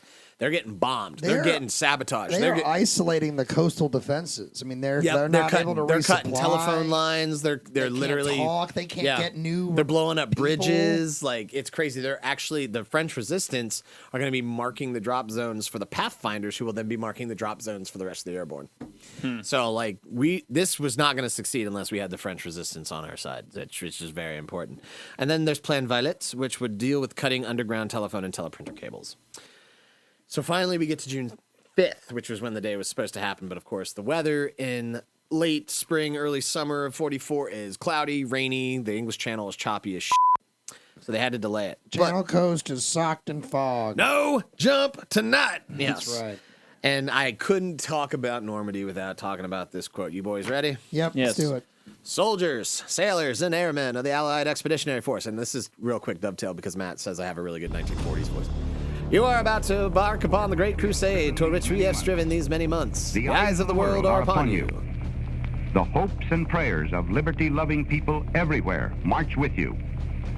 In company with our brave allies and brothers in arms on other fronts, you will bring about the destruction of the German war machine, the elimination of Nazi tyranny over the oppressed peoples of Europe, and security for ourselves in a free world. Your task will not be an easy one. Your enemy is well-trained, well-equipped, and battle-hardened. He will fight savagely. But this is the year 1944. Much has happened since the Nazi triumphs of 1940-41. The United Nations have inflicted upon the Germans great defeats in open battle, man to man. Our air offensive has seriously reduced their strength in the air and their capacity to wage war on the ground. Our home fronts have given us an overwhelming superiority in weapons and munitions of war, and placed at our disposal great reserves of trained fighting men. The tide has turned. The free men of the world are marching together to victory. I have full confidence in your courage, devotion to duty, and skill in battle. We will accept nothing less than full victory. Good luck, and let us all beseech the blessing of Almighty God upon this great and noble undertaking. How blown are you right now that I just faded your voice into Dwight's actual voice? Oh, that's pretty awesome. half chub on that one, but no, but like in all seriousness, I was talking to Matt about this the other day. I'm like, can you imagine being a 20-something kid, maybe let's say in the 101st Airborne or the 29th ID, and like this is gonna by this point you're part of the largest military operation that this continent has seen, probably one of the most important invasions that the world is ever going to have, and you have to liberate Europe against pure evil. I asked this question to myself, and Avery. that is just, for me, it starts hitting because I'm like, I can't imagine the fear, but also the pressure that you feel. I gotta succeed. We all have to succeed. I have this question in my mind a lot, and I wonder which of it is. First is, would they know the enormity? Like, of course they would know this is big, but would they know the I feel like historic enormity of I don't think until they're mobilizing, when they're in the assembly areas, they can start to see the rest of the forces. How many paratroopers or how many ships or how many planes are in the air, and just feeling the overwhelming weight of, wow, this is it. This is the push into France. And then I think we about, can win. If this works, we win the war, kind of thing. I think about Dick Winters, right? And he directly addresses this in the beginning of one of the Band of Brothers. In fact, I think it's the opening of day 2, and he says each person, each man must do that individually. Yeah. There is no, when you say how, what are you feeling? It's dude, I think every human experience emotionally was had on those airfields. There were dudes that were pumped. There were dudes that were inconsolably scared. Yep. I think there were dudes that were just turned completely into robot. Just get through off those emotions and let's go. And I think that's the stand down had to have really screwed. That would have screwed me up. So that's what would have So I think about that, and it's what is the? I guess maybe it's in the Pacific. There's a World War II scene in my mind of basically people getting impatient, and they're like, let's just go. It actually might be a World War I movie now I'm thinking about it. People waiting to go over the top. Probably. But people are losing their minds. Yeah, can we just get this over? My adrenaline's going crazy. Let me go. Yeah. And when the the stand down is like, oh my God, all those dudes just or sitting just there like watching movies, and I think like, both, who cares? like I think both Band of Brothers and Saving Forever Ryan do a really good job at showing the anxiety at the anticipation, like the waiting for the ramp to drop or waiting for the green light to come on if you're about to jump, like that just. And then, you got the shells coming in, you get, that's how you know you're there. I think that for me would be the scariest part. And that's like you said, I would just want to get out of the plane or the boat. Like, get me out of the landing craft, get me out of this plane. I just want to fight and shoot back and have some chance of it. But back to winners real quick.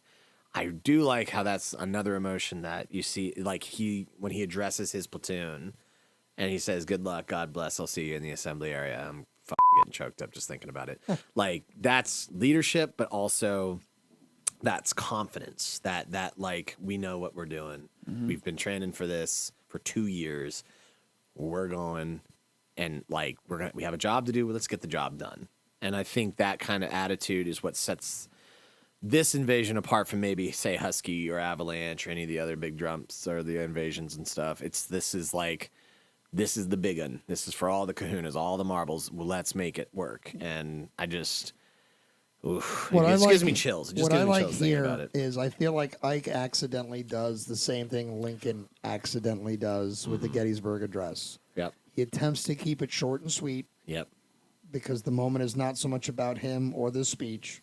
And he ends up creating an iconic speech, an incredibly powerful, inspiring, and motivational speech. Because it affects you who didn't live through the moment 80 years later, affects me, affects Matt. And it's like... It's a good way to put it. You think about Abraham Lincoln, he literally says, you will not remember these words because the men here did far greater things. And yet the irony is, we all remember the words. Yeah. And I think same thing, like when you listen to that speech, whether it was the classic AveryLentz rendition or the actual Ike rendition, the words are not very long. He doesn't speak to much grander things. Yeah. He's just like... This is the moment. We've been training. It's time to go to work. Yep. Right. And you know what to do. And you're ready. Yep. And let's go.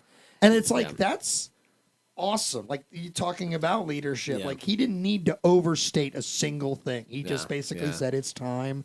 Go do what you're here to do. And like that, like now my goosebumps are here because like that's good leadership. Yeah. And it's... What a perfect time. That's like hitting a home run at the exact moment your team needs a home run. And and these airborne divisions, man, like they're complex. You got like 3 regiments of parachute infantry, but you also usually have 2 regiments of glider infantry too. And the gliders, man, they can't even jump out of the plane. They're getting towed behind it. And what they found is that a lot of these gliders were really heavy. If they were carrying extra gear, because some of them were carrying vehicles. Because, the airborne troopers, they need vehicles, they need to be able to move. I mean, I was telling Matt this the other day, with these gliders coming down, some of them drop so hard they hit like a meteor. And it's like, I'd much rather jump into oblivion with a parachute than have to ride a comet down onto the ground. And these airborne drops, the common misconception, and this is something I love about James Holland's book, Normandy 44, the common misconception is the airborne drops don't accomplish shit. They're scattered all over the place. Nobody accomplishes their objectives. It's chaos, which is good because it confuses the Germans. Well, actually, James Holland argues much more successful. And it was really like at first by accident. But like you said, like we were talking about, everyone knew their job. They had studied the sand tables. You even hear that in some of these units. They're like, or in the miniseries, they're like, I studied the sand tables. I know where we're going. And I think that's something that's crazy. I think when you're jumping down and you maybe the only guy around for miles, if you knew where you were going and you could get a road map and you could, get in your head, okay, I'm here. We just got to go somewhere there or just follow the road. You can and most of the time the French, like the locals probably are going to help you because, hey, I'm here to liberate you.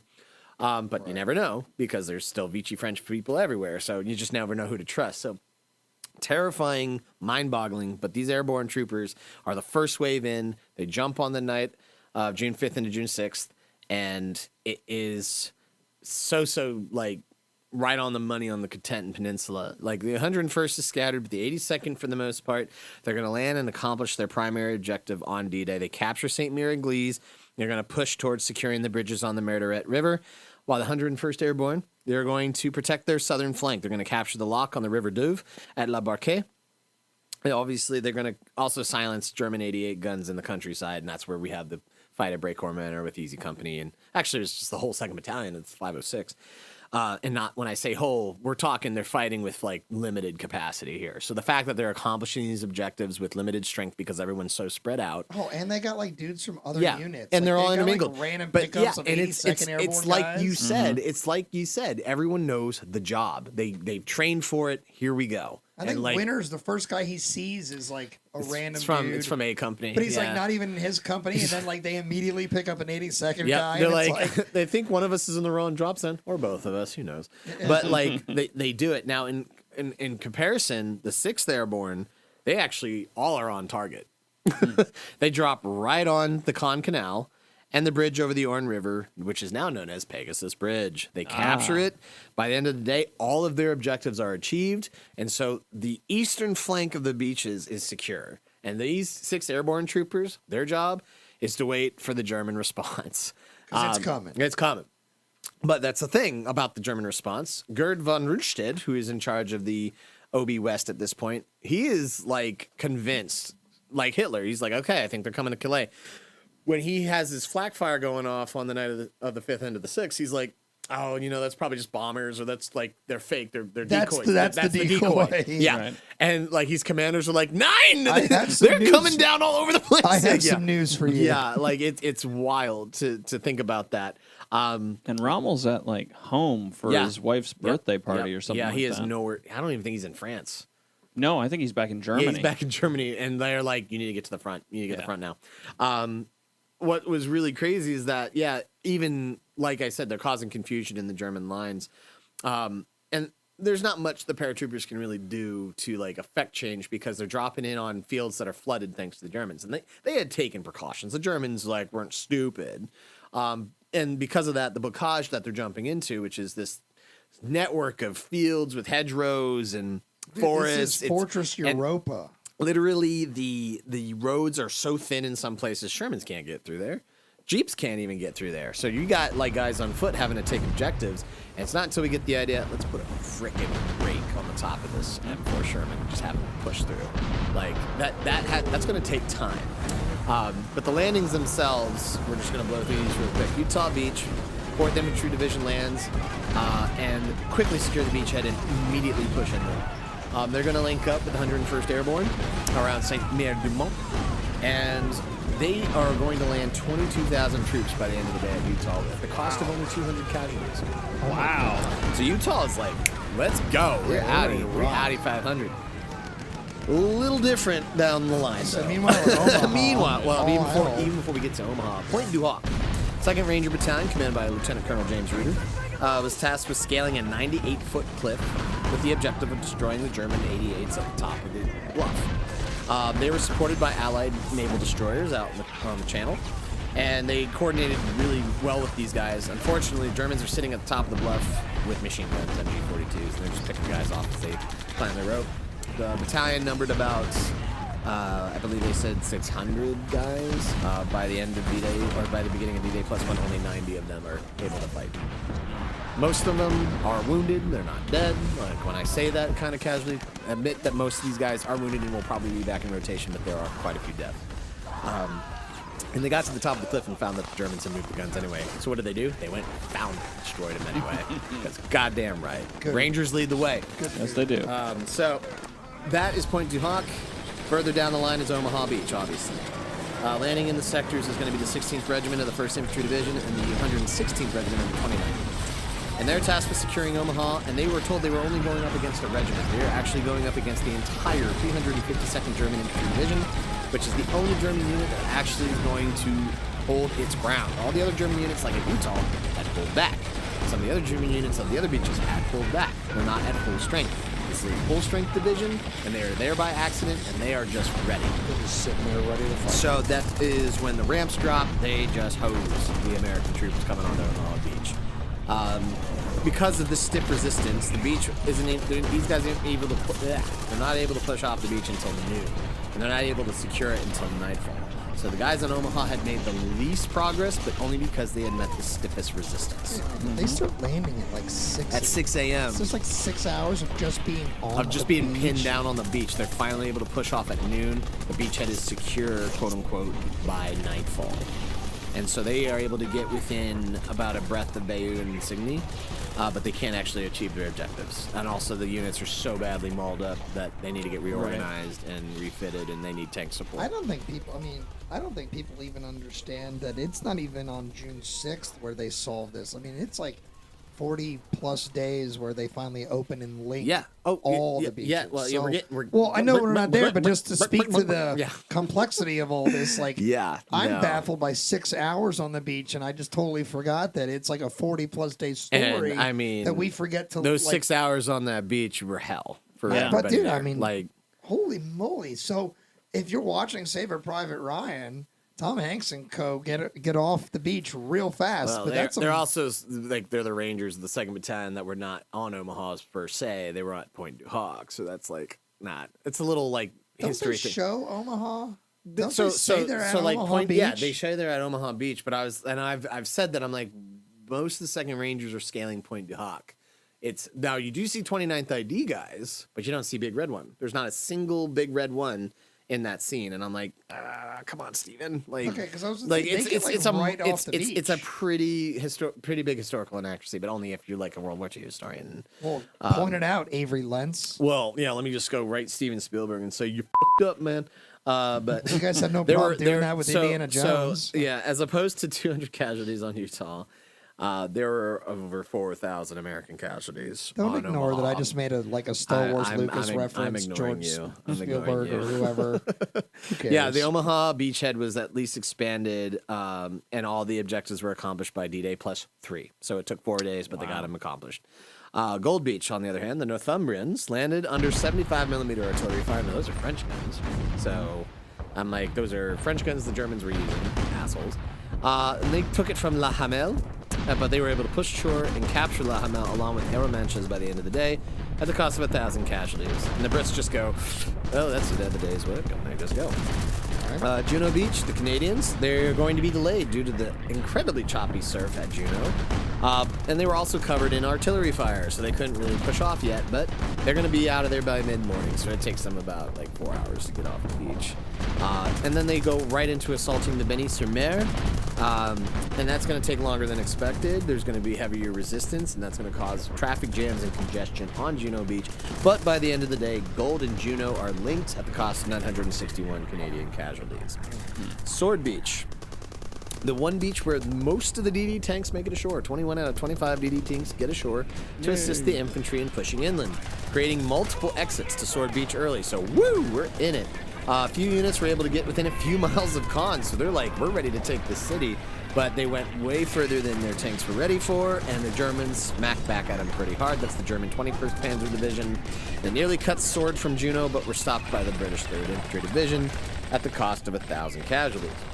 So Allied casualties for D-Day overall, almost 10,000. That includes paratroopers, naval personnel, anyone landing on a beach, with about 4,000 killed. Well, the Germans lost over 1,000 plus casualties, which seemed low when I read it, so I'm thinking it's higher. But also got to remember there's not a lot of Germans there. So one thing that's sobering, that's 4,000 killed for Omaha. Like, what's Scott Hartwig's statistic? Like, or no, that's 4,000 casualties at Omaha. He said, like, put it in perspective, the U.S. Army takes 12,000 casualties at Antietam. Right. About 4,600 killed. Yeah, so that's for all of D-Day. He's saying basically all of D-Day, that's like the morning at Antietam, pretty much. The beachhead is not going to be unified until June 12th. And Caen would not be fully secured until July 21st. Allied close proximity, however, to the channel is going to enable Allied naval vessels to provide close artillery support. Mm-hmm. And I just love the idea of a Panzer Air Tiger getting rocked by a 14-inch naval gun. It's true. Beautiful. I love the fact that the Texas partially sinks herself to get a better angle of fire. Like, come here. So she can lower the guns a little more? No, she can so raise she can just raise that's them what up. I meant. Yeah. I knew it was because there was a limitation with the gun. I thought it was to lower, but it's... And as those part of the beach is all linking up, June 10th and 13th, Battle of Carentan, is going to link Utah and Omaha together, thanks to the 101st Airborne's tenacious assault and later defense of that crossroad village. The 2nd Armored will come right in the nick of time to relieve these beluga paratroopers on June 13th, 1944. So by D-Day +7, the first components of the Mulberry artificial harbors are brought in at Omaha and Gold Beaches. These are basically big concrete structures because we don't have a deep water port yet, so they just made a harbor. They floated them over in the channel. I believe on the 16th, there was a bad storm. I could be wrong. There was a storm at some point, and these harbors sank. They just rebuilt them. It did set things back a little bit. But, like I said, because we were dug in on the beachhead pretty hard, we had interior lines, and the Germans were just kind of funneling troops in. Now, what's really helpful was that at Caen, there is going to basically be a vacuum for German units. The 21st Panzer and the 12th SS Panzer Division, those guys, and other units are going to reach to that stalemate. They're going to be bogged down against the British and Canadian forces around Caen. The 30th Corps of the British Army is going to attempt to advance south towards Mont-Picon, but soon they abandon that direct approach in favor of a pincer attack to encircle Caen. So they're going to surround the city. They're going to take various objectives. However, I can't see the date on that. Never mind. The Battle of Villers-Bocage and the Battle of the Box. These are two instances where the British are going to feature setbacks, but nevertheless, they are going to keep going and going to surround it. There is a delay because of storms from June 17th to the 23rd, so I think that's when the Mulberry Harbors get sabotaged. Afterwards, however, Operation Epsom begins, and that is the attempt by the British 8th Corps to swing around and attack Caen from the southwest and establish a bridgehead south of the Odon River. Although the operation fails to take Caen, the Germans suffer many tank losses after committing every available panzer unit to the operation. Suck it up. Von Rundstedt, around this time, is dismissed in July 1st because he tells Hitler the war is now lost. And that's at Caen. He is replaced with Gunther von Cleege as Obi West, and around this time, the northern suburbs of Caen are just being bombed like crazy by the Allied bombers. And on the evening of July 7th, the British are going to occupy all the areas north of the River Orne during Operation Charnwood, and by July 8th and 9th, they have made significant gains in surrounding the entire city. Operation Goodwood captures the rest of Caen by July 18th, and on July 21st, the city is declared secure, although it is 95% destroyed. I will say this. You don't see a lot of Caen. You hear a lot of Monty getting criticized because he's taking his time. He is absorbing a brunt of the German counterattack. That's where all the German might is going at the British and Canadian forces at Caen, and they just suck up all that German armor that could have been thrown or at the Americans. It gives us time to do other stuff like this.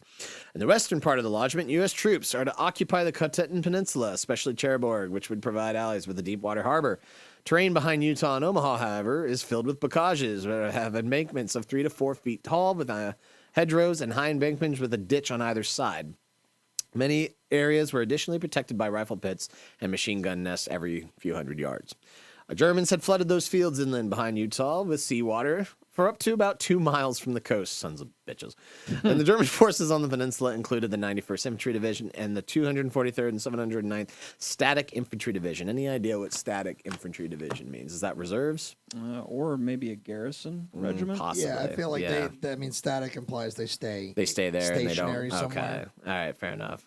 By D-Day +3, the Allied commanders realized that Cherbourg would not be quickly taken, and they decided to cut the peninsula off to prevent any further reinforcements from being brought in.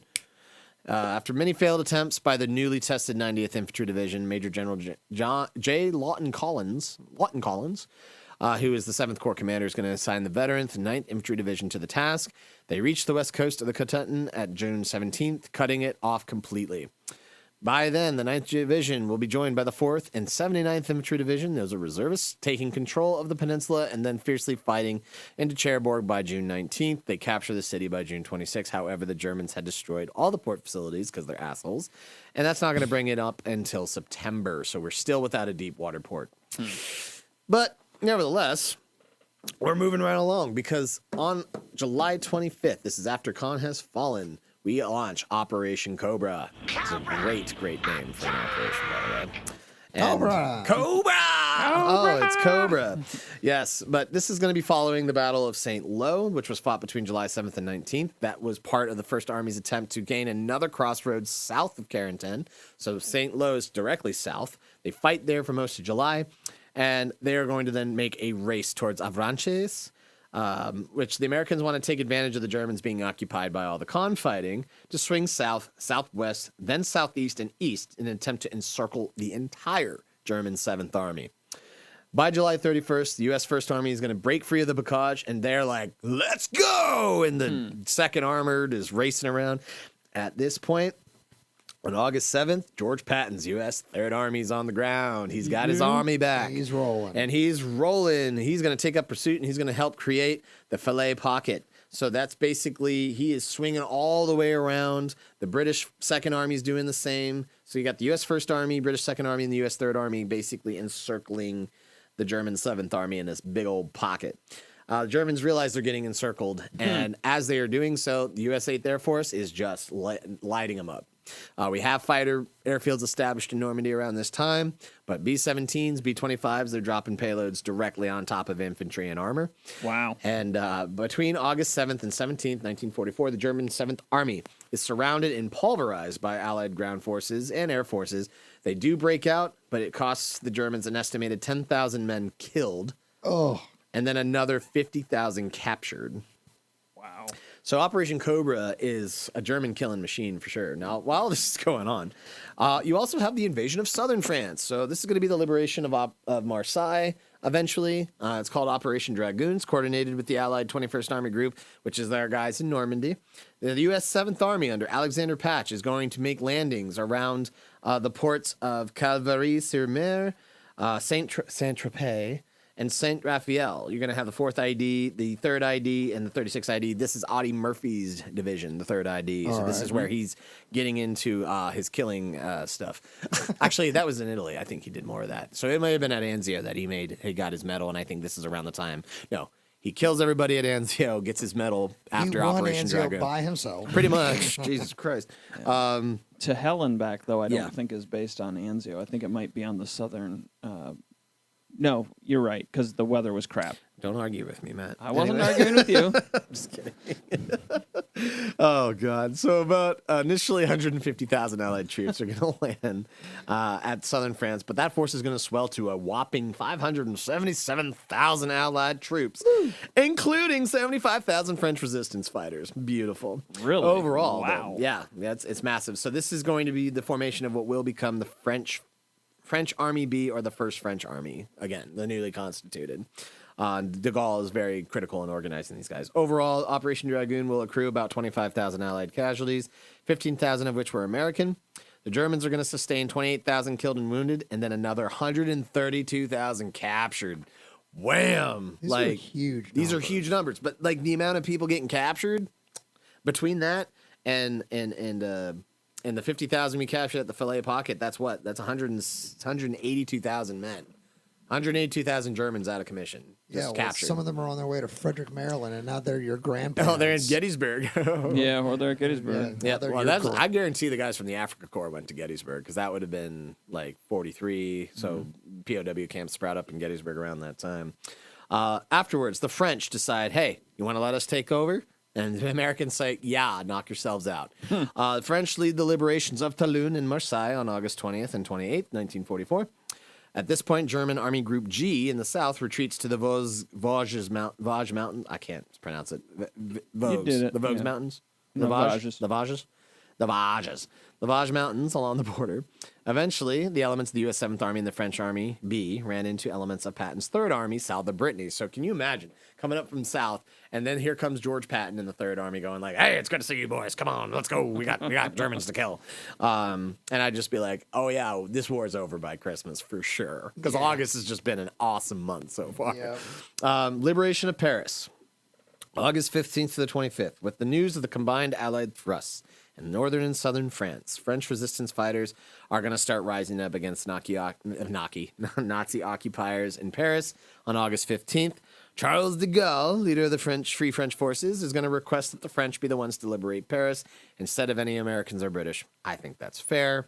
But also, it's like, bro, you wouldn't be here without us. But okay. No. I mean, listen, you gotta let France take yeah. its sovereign moment back. He wanted his army to spearhead it to like liberate, but the French resistance was doing most of the work and was overthrowing the garrison. Listen, man, I'm down with it. I mean, the whole city rose up pretty much, and it makes sense. They're emboldened because now they have support behind them. Well, Right. yeah, they got invasions in the north and the south, and all the German main conventional forces are retreating. So the German garrison in Paris, commanded by Dietrich von Choltitz. He's basically got a garrison of like 15,000 men, and he's left behind. So you're him getting the word that, all the German armies are retreating back towards the border. Not good news. And so he's going to surrender 12,800 prisoners of war on August 25th. Oh. So that's another 12,800 in the bag. It's during this period, too, that Hitler is attempting to destroy... Were you going there? To Operation Valkyrie? No. I forgot to mention that. No. I wasn't mentioning Valkyrie specifically, though. Hitler is sending messages to the commandant of Paris saying to destroy it. Yeah. He wants to see Paris burning. Yeah. Famously, the book and later the film Is Paris Burning is based on one of these messages. Oh, okay, I didn't know that, actually. Because even though Hitler really does love Paris, fascinatingly enough, because of its art and everything else, I'm an artist. he wants to see it destroyed as opposed to have it being recaptured. In the hands of the Allies and the French people that live there. So he's a bitter little bastard. Yeah, bitter little bastard indeed. I wanted to mention also, it's just been a bad summer for Hitler because the Soviet massive offensives are happening at this point. They're clearing out most of the Southeast Europe. They're going into Poland again. They're getting closer and closer to the German borders. And at the same time, someone tries to kill him. A couple people actually try to kill him. Is this the one where if the briefcase was at the certain spot at the table? It's called the Wolf's Den. It is part of his secret, it's like a secret military installation in Western Germany. And yes, it is orchestrated by members of the German High Command. But it would have worked if they had just put the bomb in the right part of the table. Oh, he got wounded by it. Yeah, but that's what I mean. Like, he would have died from it if they had put it under. And here's in all likelihood. Yeah, and that's the thing. I think that also probably tips his insanity because, man. Now they know. He knows now they know they're trying to kill him. Yeah, right. yeah, his own people. Yeah, so Who is it? paranoia. Yeah, I think I wrote down the statistics here. I did not. But yeah, it's on July 20th, 1944, which I'm like, that's a day after my birthday. Can you imagine if they had done it on the 19th and he dies? And I would have been like, happy birthday. Hitler died on my birthday. But yeah, no, they Do you want to be thinking about Hitler on your birthday? No, I just want to be thinking about him blowing to pieces. Okay. That's more than anything why I would like to I think do if you're it. thinking about him, he remains alive and you win. Oh, shut up. I think if you enjoy your birthday without Adolf Hitler, Listen on your up mind, here, okay? that's a win for By you. August 31st, 1944, Operations Overlord and Dragoon are both completed. France has been almost completely liberated, and now there are over 2.5 million Allied troops now in France. They are going to be heading east towards the Siegfried Line, but due to lack of supplies and logistical issues, literally the same issues that have befallen the Germans before, running out of gas, for example, running out of ammo, that's a problem. Yep. All Allied advances will be halted by September 14th, 1944. And now we shift to kind of not the best part of this campaign. That's called the Siegfried Line campaign. And that is where the Allied 21st Army Group is going to lead the way. They're going to start taking up pretty much everything, and this is mostly British. So this is the British First Army, the British Second Army, what will be elements of, eventually French forces that are coming in behind them. I think it's French Army A. I can't remember, but because they used letters, it was different. But they're going to go out into the channel ports of Belgium and Netherlands, try to secure us a deep water port, get all these logistical problems secured. Meanwhile, the 12th Army Group, mostly American, by the way, is going to push into central areas of Luxembourg and France in an attempt to push across the Rhine River into Germany. Further to the south, the 7th Army and the French 1st Army are going to push into the Vosges Mountains, and that is going to just be this overall push eastward. We're going into Germany. Russia's coming from the other way. Now it's like the Tunisia campaign, but bigger. And we're just sandwiching Germans. You got German meat in that sandwich. This isn't going to go well. So it's bigger. It didn't go well when it was smaller. No, it didn't, did it? So the first major operation that we got to talk about, of course, is Operation Market Garden. That is between September 17th and 25th of 1944. Yeah, it's such a smashing success. So the objective was to create a 64-mile salient into German territory. So first things first, we don't want to create salients ever, but this was purposefully done because what we're seeing now is a difference between both Montgomery's tactics and Eisenhower's tactics. Eisenhower wants a broad front. He wants full everybody go at the same time, make your advances where you can. We go on a broad front. Monty says that's fucking preposterous. Why would you do that? That's going to accrue more casualties and waste resources. And to his defense, he's like, look at the gas shortages. You can't just have us all moving at the same time. So he's going to apply for a narrow thrust. He wants to have basically one big punch through. So Market Garden is Monty's fault. It's Monty's plan. But yeah, it's also kind of his fault. And the thing is that while that's a solid plan, if you have speed and he's trying to basically mirror what the Germans did in 1940. And this was 4 years prior. He's like, 4 years ago, it worked for the Germans. We can do it again. Let's do it what they did. Problem with that is that it's not large enough. And it's a large operation, but he's trying to compare it to that. Another thing is salients can get attacked from multiple angles, and you can, shift forces to meet it. So he wants to create a salient into German territory with a bridge over the lower Rhine River, and that will create an invasion route for the Allies into northern Germany. This was to be achieved by two sub-operations, and that would be seizing 9 bridges with combined U.S. and British airborne forces, the market part, followed by British land forces, the garden part, and they would go over the bridges. Airborne soldiers numbering more than 42,000, largest airborne operation to the date at this point, were dropped at sites where they could capture key bridges and hold the terrain until the land forces arrived. The land forces, mostly armor, consisted of 10 armored divisions and motorized brigades with a similar number of soldiers. It's all British minus the 101st and 82nd Airborne Divisions of the American units. Land forces are going to advance from the south along a single road, Highway 69. They will be surrounded by floodplain on both sides. Plan is going to anticipate that they could cover the 64 miles from their start to the bridges across the Rhine in 48 hours. That's a big ask. Also, British intelligence had surmised that only old men and young kids of the Hitler Youth were manning the front lines. There was a whopping 100,000 German soldiers in the vicinity to oppose this offensive. It was the largest airborne operation of the war. Operation worked until elements of the British 1st Airborne were unable to capture the last bridge at Arnhem. This gave the Germans on either side of the Nijmegen salient. This is on either side of the Nijmegen salient time to counterattack against the British armor and infantry as well as the American airborne troops on that stretch of Highway 69 that will become known as Hell's Highway. Allied casualties on the 25th would number almost 17,000, while German casualties were 13,000. Out of the 12,000 men in the British 1st Airborne Division, 8,000 became casualties, but at least 140 would be rescued by Easy Company 506, 101st Airborne in Operation Pegasus later in October. I was going to say, this is the Crossroads. This is parts 4 and 5 where they escape, of Band of Brothers. Or they help the Red Devils. And here we all are. yeah, that's these guys. So yeah, the operation is a failure. And that's where you get this famous, I think we're going to have to find another way into Germany. But what's more important, a little more brighter note, you get the Battle of the Scheldt River in the Netherlands. It's a series of military operations led by my 1st Canadian Army, as well as the Polish and British units attached to it. And they're going to try to open up the shipping route to Antwerp so that the port could be used to supply the Allies in Northwest Europe. Under the acting command of 1st Canadian Lieutenant General Guy Simmons, the battle took place in northern Belgium and southwestern Netherlands from October 2nd to November 8th. Germans are going to stage an effective delaying action during which they flooded the land areas of the Scheldt estuary and slowed the Allied advance. After 5 weeks of difficult fighting, the Canadian First Army, at the cost of 20,873 casualties, 6,367 of them Canadian, was successful in clearing the Scheldt after numerous amphibious assaults, obstacle crossings, and costly assaults over open ground. On Netflix, there's a movie called The Forgotten Battle that is about the Scheldt. Good movie. If you want to check that out. Once the German defenders were no longer a threat, it took another 3 weeks to demine the harbor. Of course, the first convoy carrying Allied supplies could not unload at Antwerp until November 29th, 1944. Happy Thanksgiving, 44, everybody.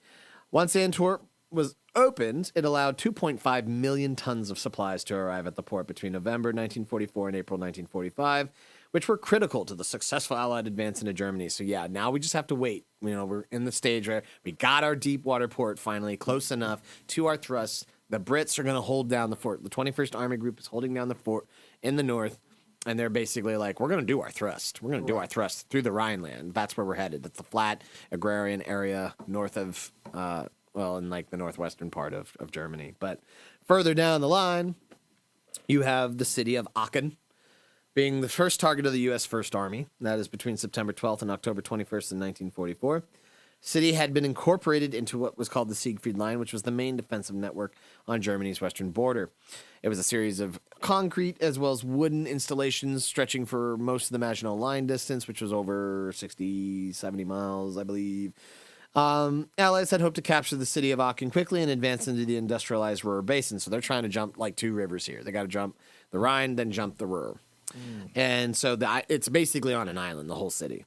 Much of the city was destroyed, and both sides suffered heavy losses. The U.S., Roman numerals, 1 second.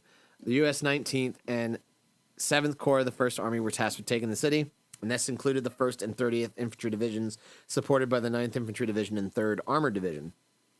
While the city was destroyed, Germans pulled back. The American forces are not able to cross the Ruhr, so it is seen as a tactical stalemate.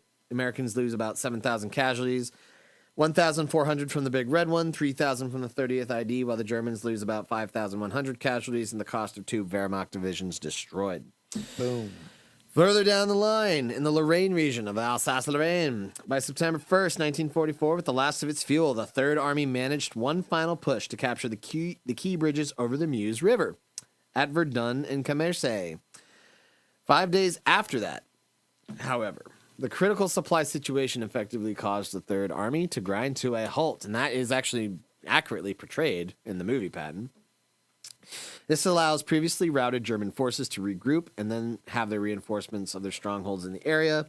Soon after, the Third Army is going to arrive at Metz, which is, of course, part of the Maginot Line. It is the most fortified city in Western Europe. It could not be bypassed. Several of its forts had guns directed at Moselle crossing sites and the main roads in the area, which means not only could they cover and bracket the entire Allied advance into Western Europe from Metz, but they could launch a substantial German counterattack into the U.S. Third Army's rear. So Patton decided he had to take it. This would mean going into heavily fortified concrete installations, and at one place known as the Laurent, I believe is how it's pronounced, some of his units had to fight inside this bunker, and they said it was one of the loudest acoustic battles in U.S. military history. Like, nobody can hear it. Everyone's eardrums are blown out. Yeah. Like, they're throwing grenades, they're shooting Thompsons, Garens, and MG42s inside, like, and it's just echoing, like, that shit. Nope. But the Third Army does take it, and afterwards moves to the Saar region, which is ironically where the French launched their phony war Saar offensive back in 1939. And so they're stationed there and waiting for gas, basically, waiting for more supplies to come in before they push. And here we get to the Hochten first, the Herkenwald, if you will. This is the United States' at this point longest battle, longer than the Meuse-Argonne. From September 19th to December 16th, 1944, it is part of Operation Queen. The 12th Army Group, that's the 1st and 9th U.S. Armies, wants to advance through the Herchten Forest in the southern Netherlands in an attempt to reach the Ruhr River. So this is in coordination with the Aachen campaign, or the Battle of Aachen. However, German defenses in the forest were incredibly formidable, and it became a vacuum for both the U.S. 1st and 9th Army's manpower and material. A combination of wooden and concrete fortifications littered the forest on a series of ridges and hills surrounded by trees. So, but think Battle of the Wilderness, just way, way, way worse. Way more violent. Yeah. Task is going to fall to the 5th and 7th Corps of the U.S. First Army, including the Big Red One, which had just fought the Battle of Aachen. It's now being put back on the line as a reserve.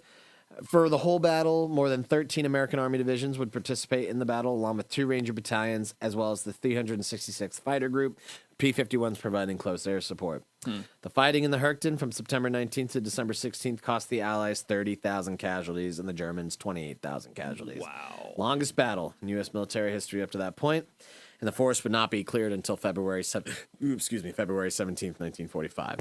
By then, however, there would be 55,000 casualties accrued for the American 1st and 9th Armies combined.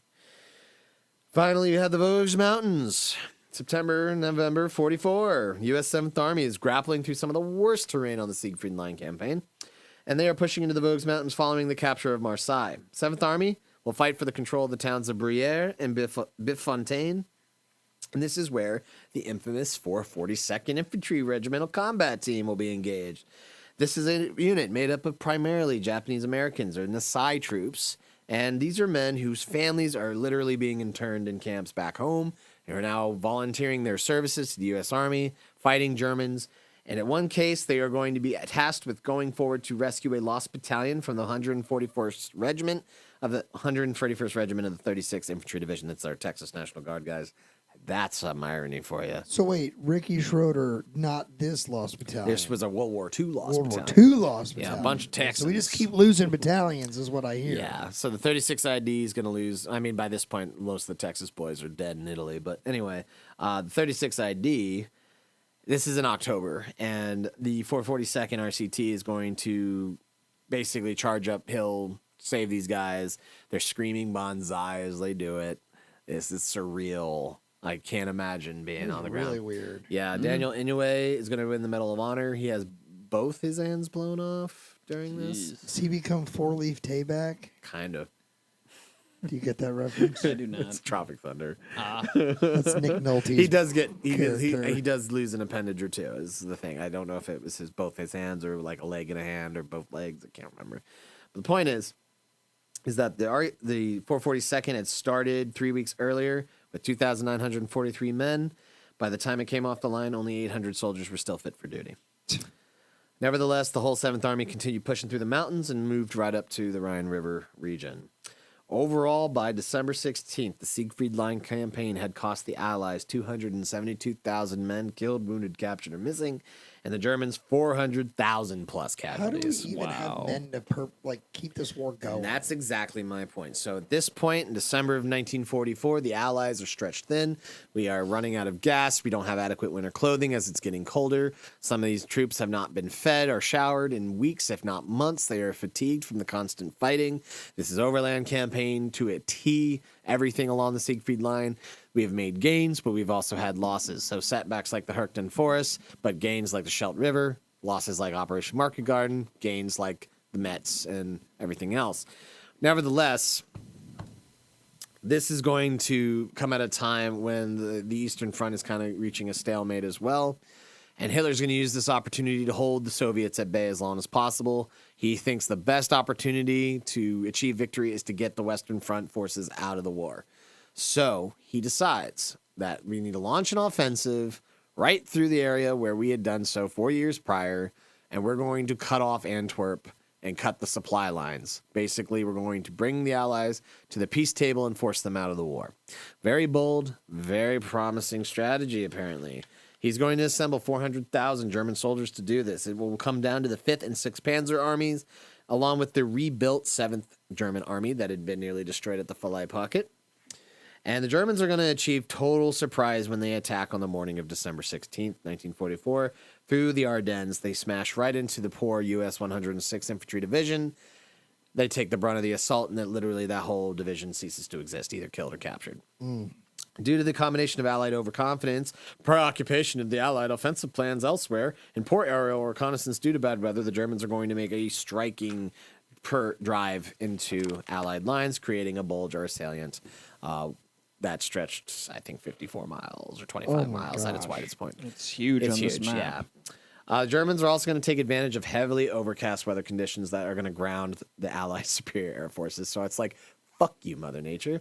Right at the worst possible moment, we can't even put You're fighters giving up. us nothing. Yeah, you're giving me nothing. Yeah. So immediately off the bat, there's going to be an incident that occurs after the 106 is destroyed. Elements of the 285th Field Artillery Observation Battalion from the 7th Armored Division, U.S., were going to be captured near the municipality of Malmedy, Belgium on December 17th. About 150 Americans are going to surrender to the Panzer Group Piper, which is under the command of Joachim Piper, near the crossroads of Bagnes, and were left unmolested until SS troopers arrived around 12:30 p.m. on December 17th, and for no reason whatsoever opened fire on the prisoners. 84 POWs were murdered. The others escaped into the woods. That kind of tracks when you think about the SS. Yep. Right. Joaquin Piper, and here's, I'm going to get pissed. He was in charge of this group, of this Panzer group. He was tried after the war and sentenced to death in 1946, along with 43 members of his command for this Malmedy massacre. However, in 1951, his death sentence was commuted to life sentence in prison. In 1954, the sentence was commuted again to 35 years. In 1956, he was released on parole and ended up working for Porsche. Huh. And never served a day in jail after that. Never answered for it. Now, part of that is because by this time, he had friends basically going to bat for him, and they're all post-Nazi who were always going to be Nazis. A lot of that happened, it seemed, that these guys kind of just get away with horrible things. I have some thoughts on former Nazis, and we'll share them in a future episode. Yeah. When we cover the space program, we have to deal with this. Learn on Braun, what? Yeah, right? Operation Paperless? Yep. Yeah. So, One of the probably the most... So we all know Bastogne, obviously. We're going to talk about Bastogne. But what you got to understand is from December 16th to 26th, probably the primary straw that breaks the camel's back for the German offensive is Elsenborn Ridge. The area from Elsenborn Ridge itself to the village of Monschau was the only sector of the American front line attacked during the Battle of the Bulge in which the Germans failed to advance, stopped dead in their tracks. Battle is going to center on a boomerang-shaped Elsenborn Ridge east of Elsenborn, Belgium. In this region, the ridge marks the westernmost ridge of the Ardennes, rising more than 2,000 feet above sea level. Unlike the uplands further north, east, and south, it has been extensively logged, so it's wide open, it's cratered, and it's good for defense. West of Elsenborn Ridge, where the land descends into gentle hills and cities of Liège and Spa, was a network of Allied supply bases and a well-developed road network, so we're able to just feed guys in here. The Germans planned on using two key routes through the area to seize Antwerp and force a separate peace with the United States and Britain. However, in their path was the untested 99th Infantry Division, Army Reserves. They're going to hold fast on the ridge, and they're going to stop the German advance dead in its tracks as the days wore on. 99th ID will be supported by the 1st, 2nd, and 9th U.S. Infantry Divisions, as well as the 7th Armored Division, looking for payback for Malmedy. Joaquin Piper is going to then be dissuaded from swinging at Elsenborn Ridge, and he's going to swing southwest towards Dumont, where he will be stopped by the 30th ID, elements of the 2nd ID, and the 82nd Airborne Division. Defense of the Elsenborn Ridge is going to cost 5,000 Americans killed, but it's going to inflict horrendous casualties on Piper's command, and by the time he retreats on Christmas Day, 1944, he goes back to Germany with only 717 men out of a force of 3,000 armored personnel. Wow. So, you. Further down the line, between December 6th and 21st, we have Saint V-I-T-H. V.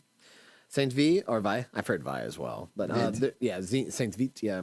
The battered elements of the 106th Infantry Division, these poor guys, along with elements of the 9th Armored and 28th Infantry Divisions, it's Keystone, Pennsylvania National Guard. They're going to be holding the center of the line when the German thrust approaches the village of the St. Vite, Belgium. Americans will be pushed back by the 23rd, but their stand will delay the Germans considerably and attribute to their failure to take bridges on the Meuse River. So thank you, Keystone boys. You get schwacked doing so. And it should be noted the 28th ID also was taken off the line after the Herkton Forest. And they were supposed to be put in a slow, quiet place on the line known as the Ardennes. So, god damn it. Oh, it's always the Pennsylvanians getting schwacked. During this phase of the battle, the Germans are going to launch what's called Operation Grief, where many of the English-speaking Germans are going to don American uniforms and infiltrate Allied lines. Most are going to be caught and killed, however, and very much did little to affect the outcome of the battle. So there's been a couple of pop culture references where you see Germans like disguising themselves as Americans and being like, ah, ha! Like, I feel like this is where the idea for Hydra came from initially. Possible. You know, but nevertheless, weren't there accounts of them like changing the street signs and things like that? Yeah. But you said it's really not that effective? Initially, it was more for like the shock and awe, I think, but really quickly. So Patton's the one who realized that this shit. This is some crap. He's like, okay, nah, like we need to like be more on the ball here. So it's very interesting how that like turned out. But of course, we got to talk about Bastogne. So 101st Airborne had been on relief in Mormelon, France. They had been on resting refit duty. They were both supposed to go back to England, apparently, it was the rumor. But on December 16th, after the news of the breakthrough in the Ardennes, the 101st is going to be rushed into the vital crossroad village of Bastogne by December 17th. By December 20th, they, along with elements of the 9th and 10th Armored Divisions, will be completely surrounded on 6 different roads leading into the village. So it seems like in history and this is now the second crossroads town, like Gettysburg. It's another Gettysburg situation. The Carentan, Bastogne are both very similar to that. Get troops on the crossroads and hold them. They do not have sufficient ammo nor winter clothing or enough rations to last them more than 2 weeks. And they are going to be attacked by the German 26th Volksgrenadier Division, which was tasked in taking the town of Bastogne completely on its own, lacking sufficient troop numbers as well as sufficient armor. The main assault on December 24th, 25th made significant breakthroughs, but ultimately failed to collapse the 101st perimeter.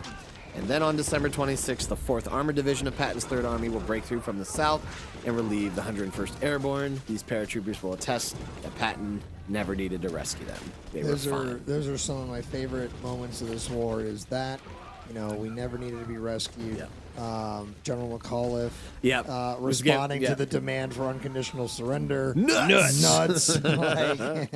Yeah, no, it's badass. If he was a millennial, it would be D's nuts. For sure. I do just enjoy it. It's like I don't know if it's the gallows humor that we're talking about here, but it's like these guys are surrounded on Christmas, short on ammo, short on food, short on the right clothing. They're demanded their unconditional surrender, and they're like, no. Yeah, we should be coming up to the last map. And I really dropped the ball. And then, you think about, Patton.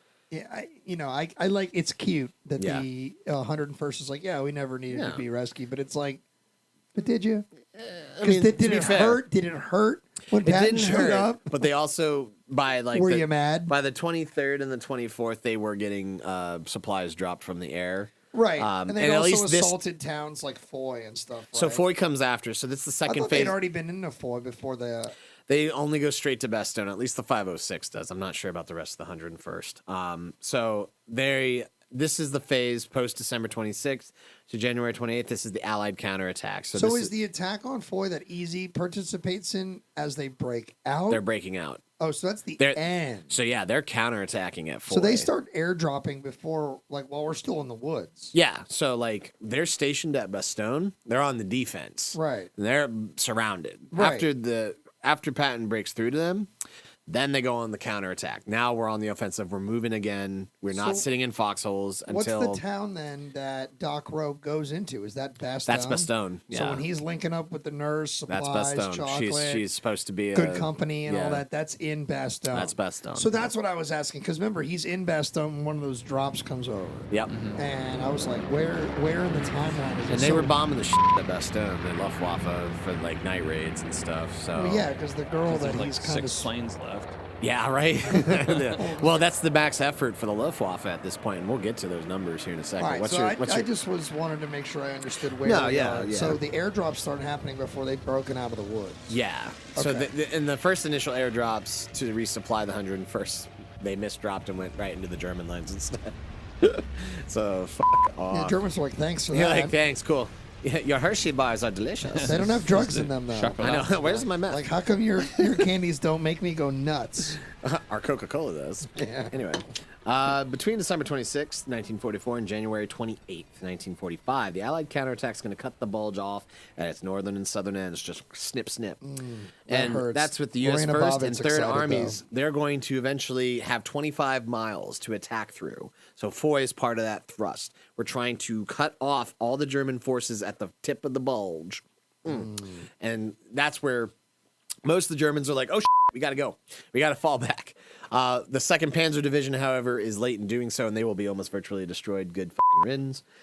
German 6th Panzer Army was in full retreat by January 23rd. The first U.S. Army is retaking St. Vith by that time as well. But before that, the U.S. 1st and 3rd Armies linked up at the village of Houffalize, Belgium. Because of troop shortages during the Battle of the Bulge, this is what I wanted to mention. Eisenhower decided to integrate the service for the first time in the middle of the battle. He basically goes to the rear echelon troops, anyone who's a cook, a driver, artilleryman, who are African American and says, look, deal, and I'm not going to sugarcoat it. Like, nothing is perfect. We're not perfect. I need fighting men up front now. We need men on the front. I'm only accepting volunteers. So who's coming? 2,000 African Americans will volunteer to go to the front during the bulge. Very cool. Holy shit. And they'll be integrated into the units. I didn't know this either. Yeah, that's wild. And so this was in, you can read about that in Guns of the Last Light. You can also read about that. There's a couple of segments on the bulge, and like Black Troops, like if you just type in Black Troops during Battle of the Bulge, they're being integrated. So they're not all in the same units. They're being filtered in. So can you imagine being a white soldier in a foxhole, and here comes like a black guy that you probably were racist towards like a couple months earlier, but now you're just happy that there's new bodies on the line. Right. And like, not all of us were racist once upon a time. enough of people were, though, is the thing. So unfortunately, it is 1944, Pat. I can't let you make all the GIs out to be racist. There's a lot of them, I'm sure, but I can tell you there's definitely people that are not. So not everybody is like, oh my God, who is this fella that just jumped into my hole? Giggity. God damn it. I can't. But it's serious. I know. I know what you mean. Not everybody. and that's what I'm saying is that like the racial lines were blurred probably in the midst of a crisis like the bulge. So nobody. That's wild, though. I had no idea. So over and 2,000 Eisenhower himself. over 2,000 black soldiers are going to volunteer to go to the front. And I mean, he doesn't like address each one. He just sends the directive out, and like all these black units, the commissary units are like reading this. And I bet you I'd be like, I ain't sitting here and on the sidelines. Like, I want to go fight. And so they reported to their lieutenants, their officers, or whatever, and they then transferred them to the units that need them. And so they're probably going into like the units that are so badly mauled up that like, we need bodies on the line. So there's an African American tank destroyer unit that's really doing some good work. They get a unit citation for it. Yeah. I think it's the 761st or something like that. But yeah, they murk a shit ton of panzers during this battle, so good for them. Is it during this fight? I think so. I think it is during the bulge. It might have been during Normandy as well, but I want to say it's the bulge. So the U.S. 1st and 3rd Armies had sustained over 76,000 casualties during the Battle of the Bulge out of a total force of 600,000 men. German casualties estimate between 80 to 100,000 men out of 460,000 at their peak. Jeez. And though a serious defeat for the Wehrmacht, Hitler refused to admit it. Because on January 21st, he launches Operation Northwind, which is a secondary offensive into the Alsace-Lorraine region in an attempt to trap and destroy the U.S. 7th Army and the French 1st Army that had just broken out of the Vosges Mountains. Eisenhower rushed the already battered units from the Battle of the Bulge south to assist General Patch, and that included the 101st Airborne, who would relieve the 202nd Infantry Regimental Combat Team at Haguenau, France, in February of 45. That is Part 8 of Band of Brothers. Right. That is why when you hear, like, Hitler just launched an offensive in the Lorraine, much smaller, but literally he's launching offensives, and, like, literally his armies, like, the German 5th and 6th Panzer Army is so badly mauled after the bulge. Like, 6th Army's inoperable. The 5th Army's going to take over operations. So, after these offensives, that's going to last till January 28th. So that ends around the same day as the bulge. And, like, they are just, like, stationed on the lines. There's a bit of a lull in major operations for most of February into the first week of March because Allied forces have now pushed back most of the German attacking units to the Rhine, and then even by like the first week of March, they have now pushed the Germans completely onto the other side of the Rhine. So we have now pushed up to the Rhine River by the first week of March. But most of February was left to that fighting, but also a lot of units are stationary, getting refitted, resupplied, rested, and most of the Allied High Command wants to wait for at least warmer weather because, you know, obviously winter, January, February, this sucked. Winter campaigning sucks. Yes. In any war. So they are just trying to wait for warmer weather. But this will kick off what will be the Central Europe campaign or the invasion of Western Germany. And unfortunately, I've found that besides Guns of Last Light, this is one of the most complicated campaigns of the war for me. The actual invasion into Germany is crazy because there's so much movement and there's so much happening. So I'm giving you a bird's eye view of this, and I apologize if I miss a lot here, but let's talk about numbers real quick. Beginning of this campaign, Eisenhower will assemble 4.5 million Allied troops. Is this the campaign that ends the war? taking us to the surrender. This is Eisenhower assembling 4.5 million Allied troops, 17,000 tanks, 28,000 combat aircraft, and 960,000 vehicles for the final push into Germany. Most of the operations had to wait until March for the winter thaw to begin.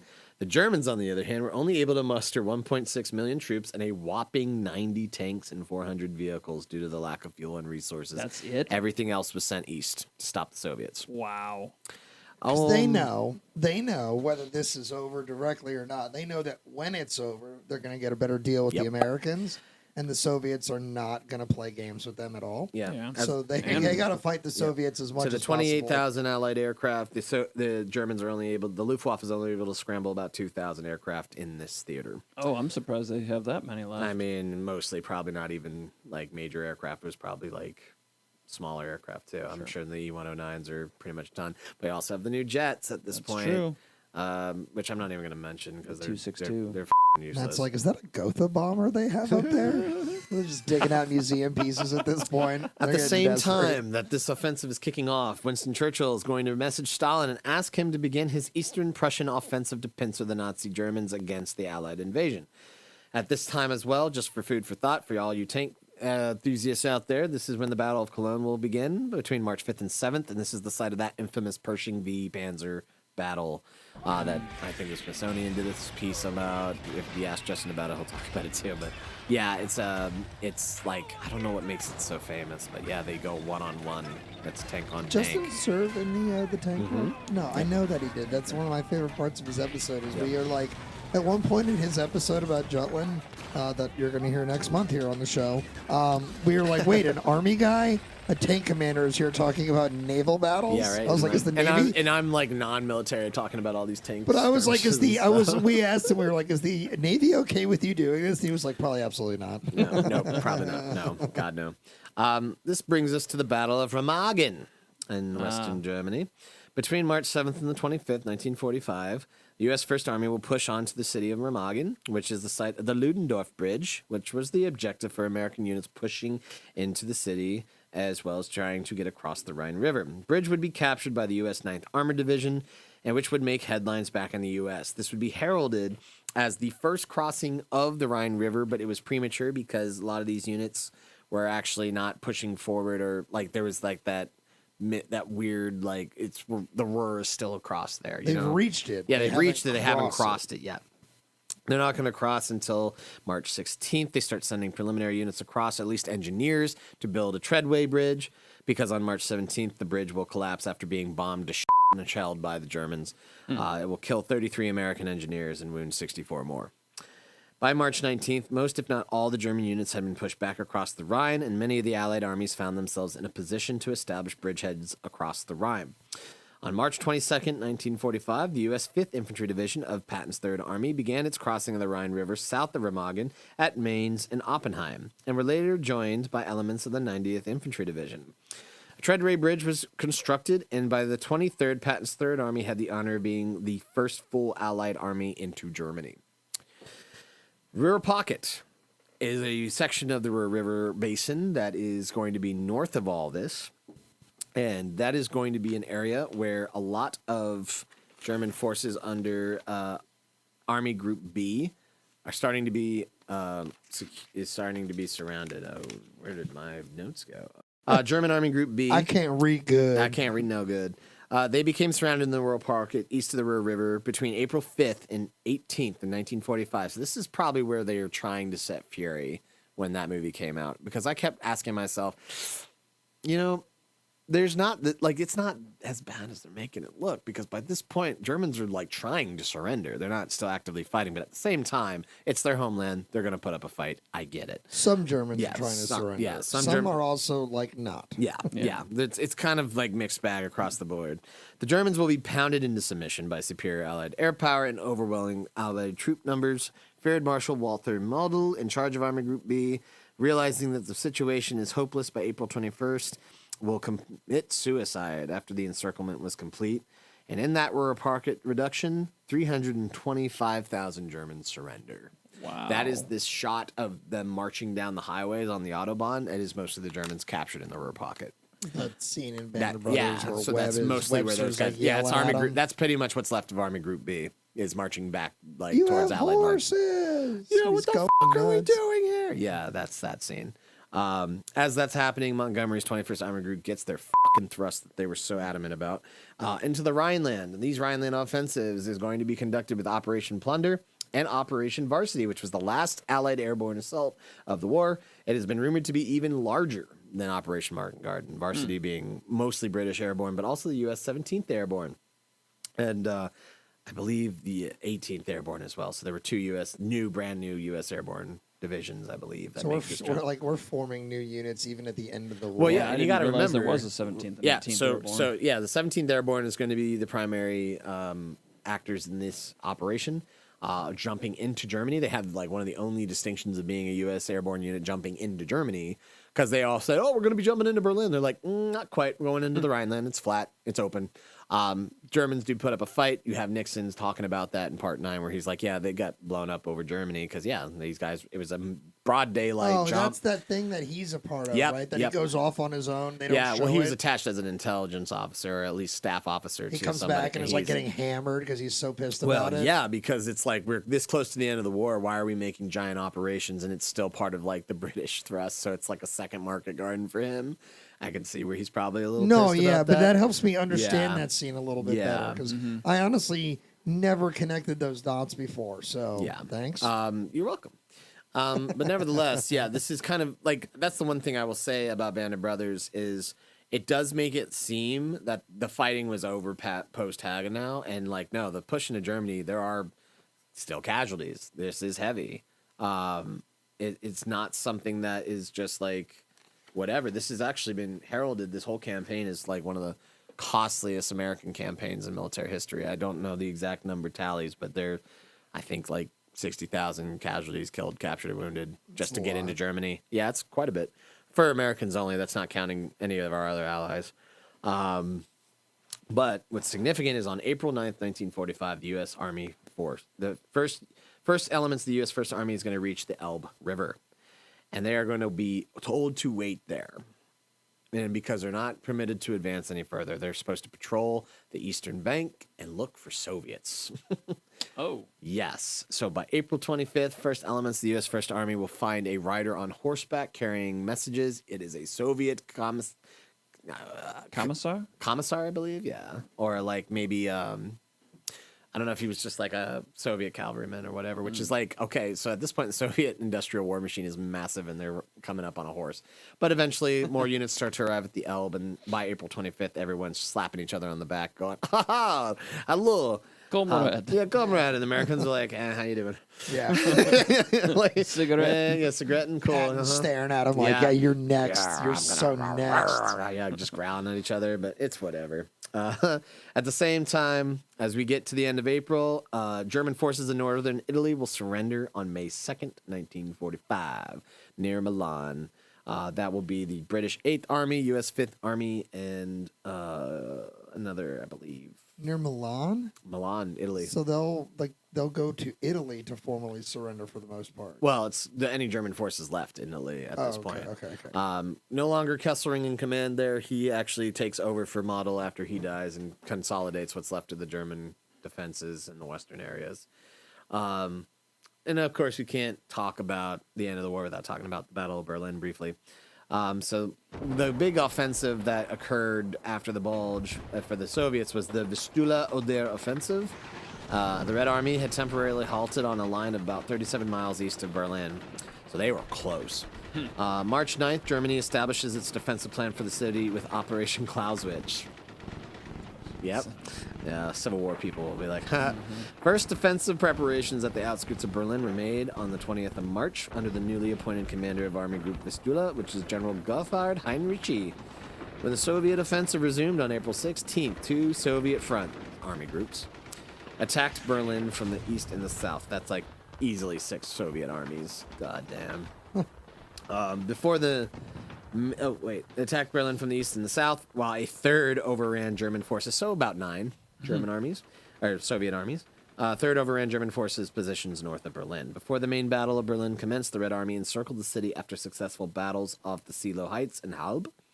On April 20th, 1945, Hitler's birthday, the first Belarusian front led by Marshal Georgy Zhukov advanced from the east and north, started shelling Berlin's city center, while Marshal Ivan Konev's 1st Ukrainian Front broke through Army Group Center and advanced towards the southern suburbs of Berlin. And on April 23rd, General Helmuth Wilding assumed command of the forces within Berlin. The garrison consisted of several depleted and disorganized Army and Waffen-SS divisions, bastards, along with poorly trained Volkssturm and Hitler Youth members. So we got kids on the front line at this point. Yep. Over the course of the next week, the Red Army gradually took this entire city. On April 30th, Hitler and several of his officials committed suicide. City's garrison surrendered on May 2nd, but fighting continued to the northwest, west, and southwest of the city until the end of the war, because on May 8th, as some German units fought westward, they thought they could surrender to the Western Allies and would be treated better rather than to go to the Soviets. Probably smart. Yeah. According to Grigory Krivoshev, the classified archival data gives 81,116 Soviet dead for the operation, including the battles of Silo Heights and the Halb. Another 280,251 were reported wounded or sick. The operation also cost the Soviets about 1,997 tanks and self-propelled guns. All losses were considered irrecoverable. No shit. Beyond economic repair are no longer serviceable. Yeah, it's a fucking battle. No, whatever. That is the most Soviet answer ever. Like, it's no longer of use. The things we lost are lost. As we like hold up like what's left of a body. Yeah, he's no longer helpful. Soviets claim that they have captured nearly 480,000 German soldiers, while German research put the number of dead between 92,000 to 100,000. Some 125 civilians are estimated to have died during the entire operation. Now, this is what's interesting. I was always told that, for every block in Berlin, there were like 100 women raped or like 200 people killed. The civilian atrocities are astounding in Berlin. Now, since then, both Russian and German accounts will say that was a little inflated. They're like, yes, it was committed by the enlisted men, but it was never a policy. The Soviet army, actually, their high commanders will punish several of their soldiers and jail them for committing acts of murder and rape throughout the city. But they vandalize and burn the shit out of it. Sure. And also, they take Hitler's body, stopping the Germans trying to burn it. And I saw. They still claim to have his skull in there. Yep. I saw a real hard comedy bit that made me laugh. I think I definitely shared it with you. I might have also shared it with you, Avery. Yeah. But this guy, he's standing on stage and he says, he starts talking about the Allies and the Red Army circling in. He's like, and then, in his bunker, he says, right before the end there, Adolf Hitler is going to marry Eva Braun, longtime girlfriend Eva Braun. Yep. And he's like, they're going to have a little ceremony. And then he's like, it's going to be a wedding. He's like, and then the next day, they're going to kill themselves. And he's like, and what I'm saying here is that marriage is really hard. And I was like, oh my God. I've seen that. Yes, I've seen Dude, I was like, oh my God. Was that a Tom Segura? It might have been, honestly. Like but it's like one of those, like, it's dark. So from that last map, and I do apologize, I've dropped the ball on all No, the maps, I love this. Can you see the numbers of Russian armies that are facing Allied armies? This We're last so map spread out, and they're just like, we have an army for every 50 miles. It's a fascinating map, and the thing that I love the most about it is not only is it giving a great representation of where all these armies are, but who they are. And even here at the end, at 45, there's an army for everybody. Yeah. Even the Poles have 2 armies in the field. Yep. The French have an army in the field. We've got the Yugoslavs, the Canadians, the Bulgarians, the Romanians have 2. Yep. And, of course, everybody else. We had 4 primary by this point. The U.S. 1st, 9th, 3rd, and 7th armies are our boys. So, but it's awesome to see, and of course all the red. And it's just a wave of red. like welcome. What took you so long? Well, I mean, we're at the beginning of other conversations we'll have in other episodes. Yeah, I alluded to it a minute ago. Patton sees all that red on the same maps and is like, well, that's the next enemy. Yeah. I mean, it's already on his mind. It might also be on the mind of people in Washington. Remember, the second of the atomic bombs was essentially you can always make the argument that it was also for the Japanese people, but essentially it was for an audience of one. It was to let Stalin know we could keep doing this just as much as it was to let Hirohito know we could keep doing this. So this map says a lot about right now and about what will come in the future. This conversation is, as we get to the end of it right here, it's fascinating and mind-numbing, and it's a lot of things, a lot of words we've used to describe some other conversations we've had, but like, we're going to keep the Holocaust to its own episode, but we've mentioned it a bunch already. I know you probably got something to say about it. I know that, but like, we're not doing a very focused look on it. Why? Because we feel that episode deserves its own moment and we of discussion. mentioned it, like it's very obvious that and in a fun way, we all grew up watching Band of Brothers. I want to do a Easy Company episode, but it's like that is a deep conversation. And what we've done here is we've had a very deep conversation from 30,000 feet.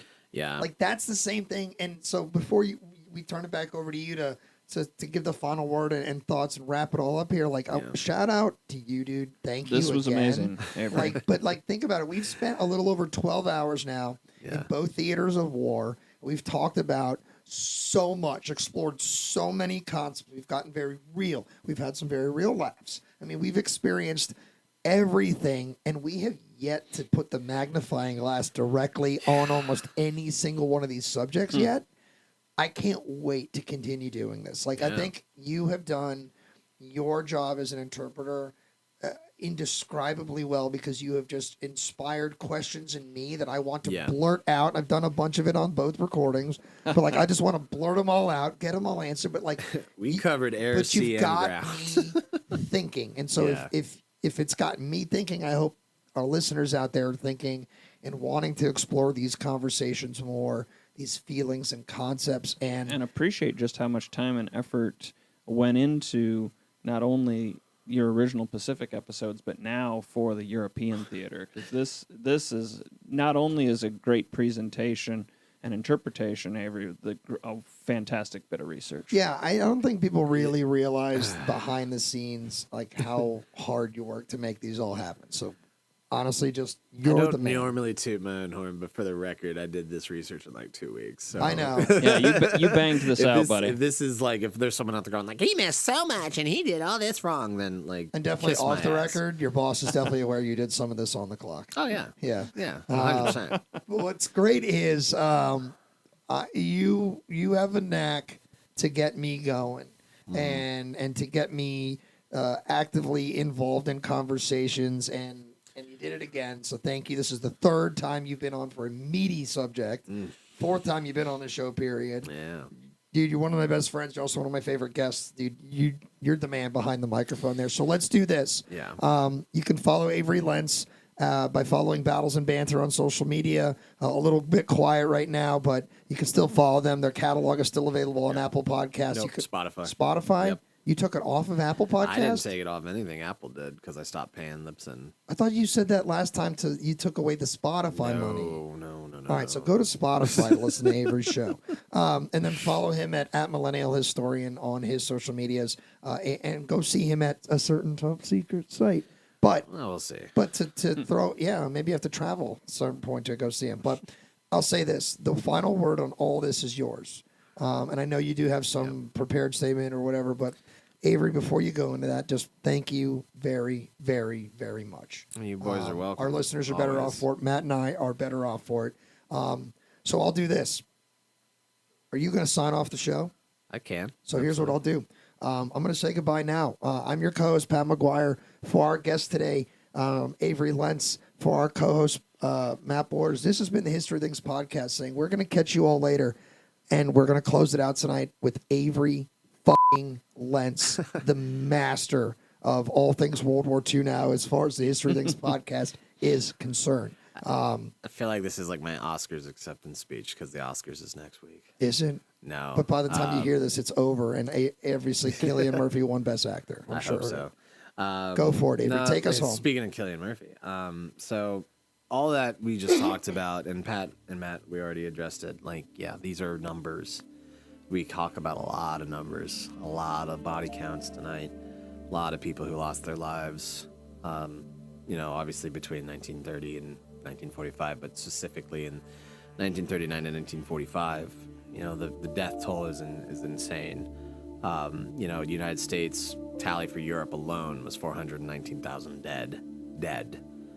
Britain, 450,000 dead. Germany, 5.7 million dead. That included 370,000 Austrians dead. Italy, 900,000 plus dead. France, 2.2 million.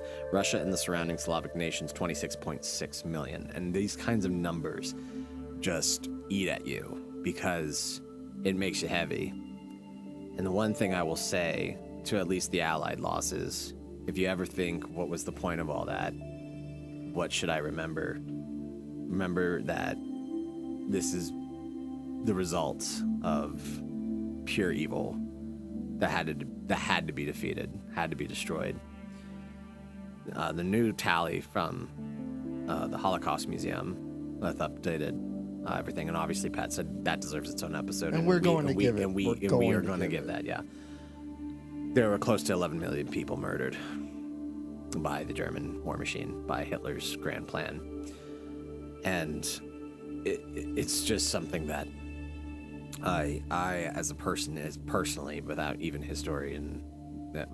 a historian, this is very hard for me. Like I'm really struggling right now to keep this composure, because this is a topic that I can't talk about, but I wanted to end this episode by talking about it. This is why we fight. This is that episode of Band of Brothers that still, in me at least, gets an emotional response every single time I watch it.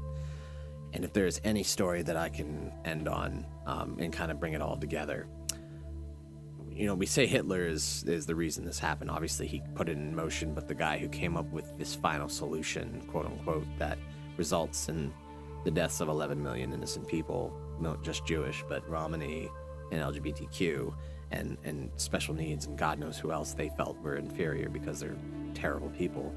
This was the idea of a guy by the name of Reinhard Heydrich, who is probably one of the most evil and diabolical individuals of any of Hitler's little cronies. And I don't mention this because I want you to think about him. I want you to think about the people who killed him. I want you to think about two gentlemen by the name of Jan Kubis and Josef Gabčík. I'm probably butchering those names, but they were two members of the Czech resistance, and they are going to perform Operation Anthropoid in in the summer of 1942. They made basically an improvised explosive device and blew this asshole up, but he didn't die immediately. Instead, he lingered for about 2-3 weeks and then died of sepsis, a very slow and painful death. And everyone's like, you don't want to wish death on someone, but this was a truly, truly terrible individual. I generally agree with that statement, Avery, but for the record, for this case, there are many times relative to the Nazi regime where I will be willing to let go. I even wrote in my note that Kubis and Gabčík are the heroes who murdered this monster and got justice for people. And yes, at the cost that the city of Prague had to pay for this in reprisals for nearly 13,000 people suspected of collaboration. 5,000 of these people are executed, and most of them are innocent. But the Czech resistance, I think it feels like it brings it full circle, because we started this with the Sudetenland, with Czech, all this land being annexed from Czechoslovakia. So ending it by talking about these two gentlemen, this wasn't just them. It was like about 10, 12 individuals of the Czech resistance movement that got cornered afterwards in the Church of St. Cyril and Methodius in downtown Prague on June 18th, 1942. And each one of these men fought to the last against the Nazis that pincered them in there. Rather than surrender, rather than give up their operation, they all sacrificed their lives, even after they took this guy out. And the effect that it has on me reading about it is one of the most profound stories to come out of World War II, because I can't imagine having nothing else to lose like that, but being at peace with the fact that you are at least bringing justice to those who were murdered. So if you take anything from the end of this is that we have to make stands against fascism. We have to try to love each other, and if we can't do that, at the very least, we have to try to understand each other and empathize with one another, because this cannot happen again. Yep. This cannot happen again. I don't think the world's going to come back from this. We were fortunate to come out of this on top, and we being the free world, at the cost of 80 million people, 40 of which died in Europe. And just please remember that. Remember the names of these guys who are heroes, who stood up against pure evil and went out swinging. And I think we all need a reminder of that in these coming days, coming months, coming years, as we, as a nation, as a human society, grapple with some of these same ideals and some of the same warning signs. So remember the past, take lessons from it. And that is all I will say on that. So Pat, Matt, thank you for having me. I'm going to go home and have a breakdown now, and also go to sleep.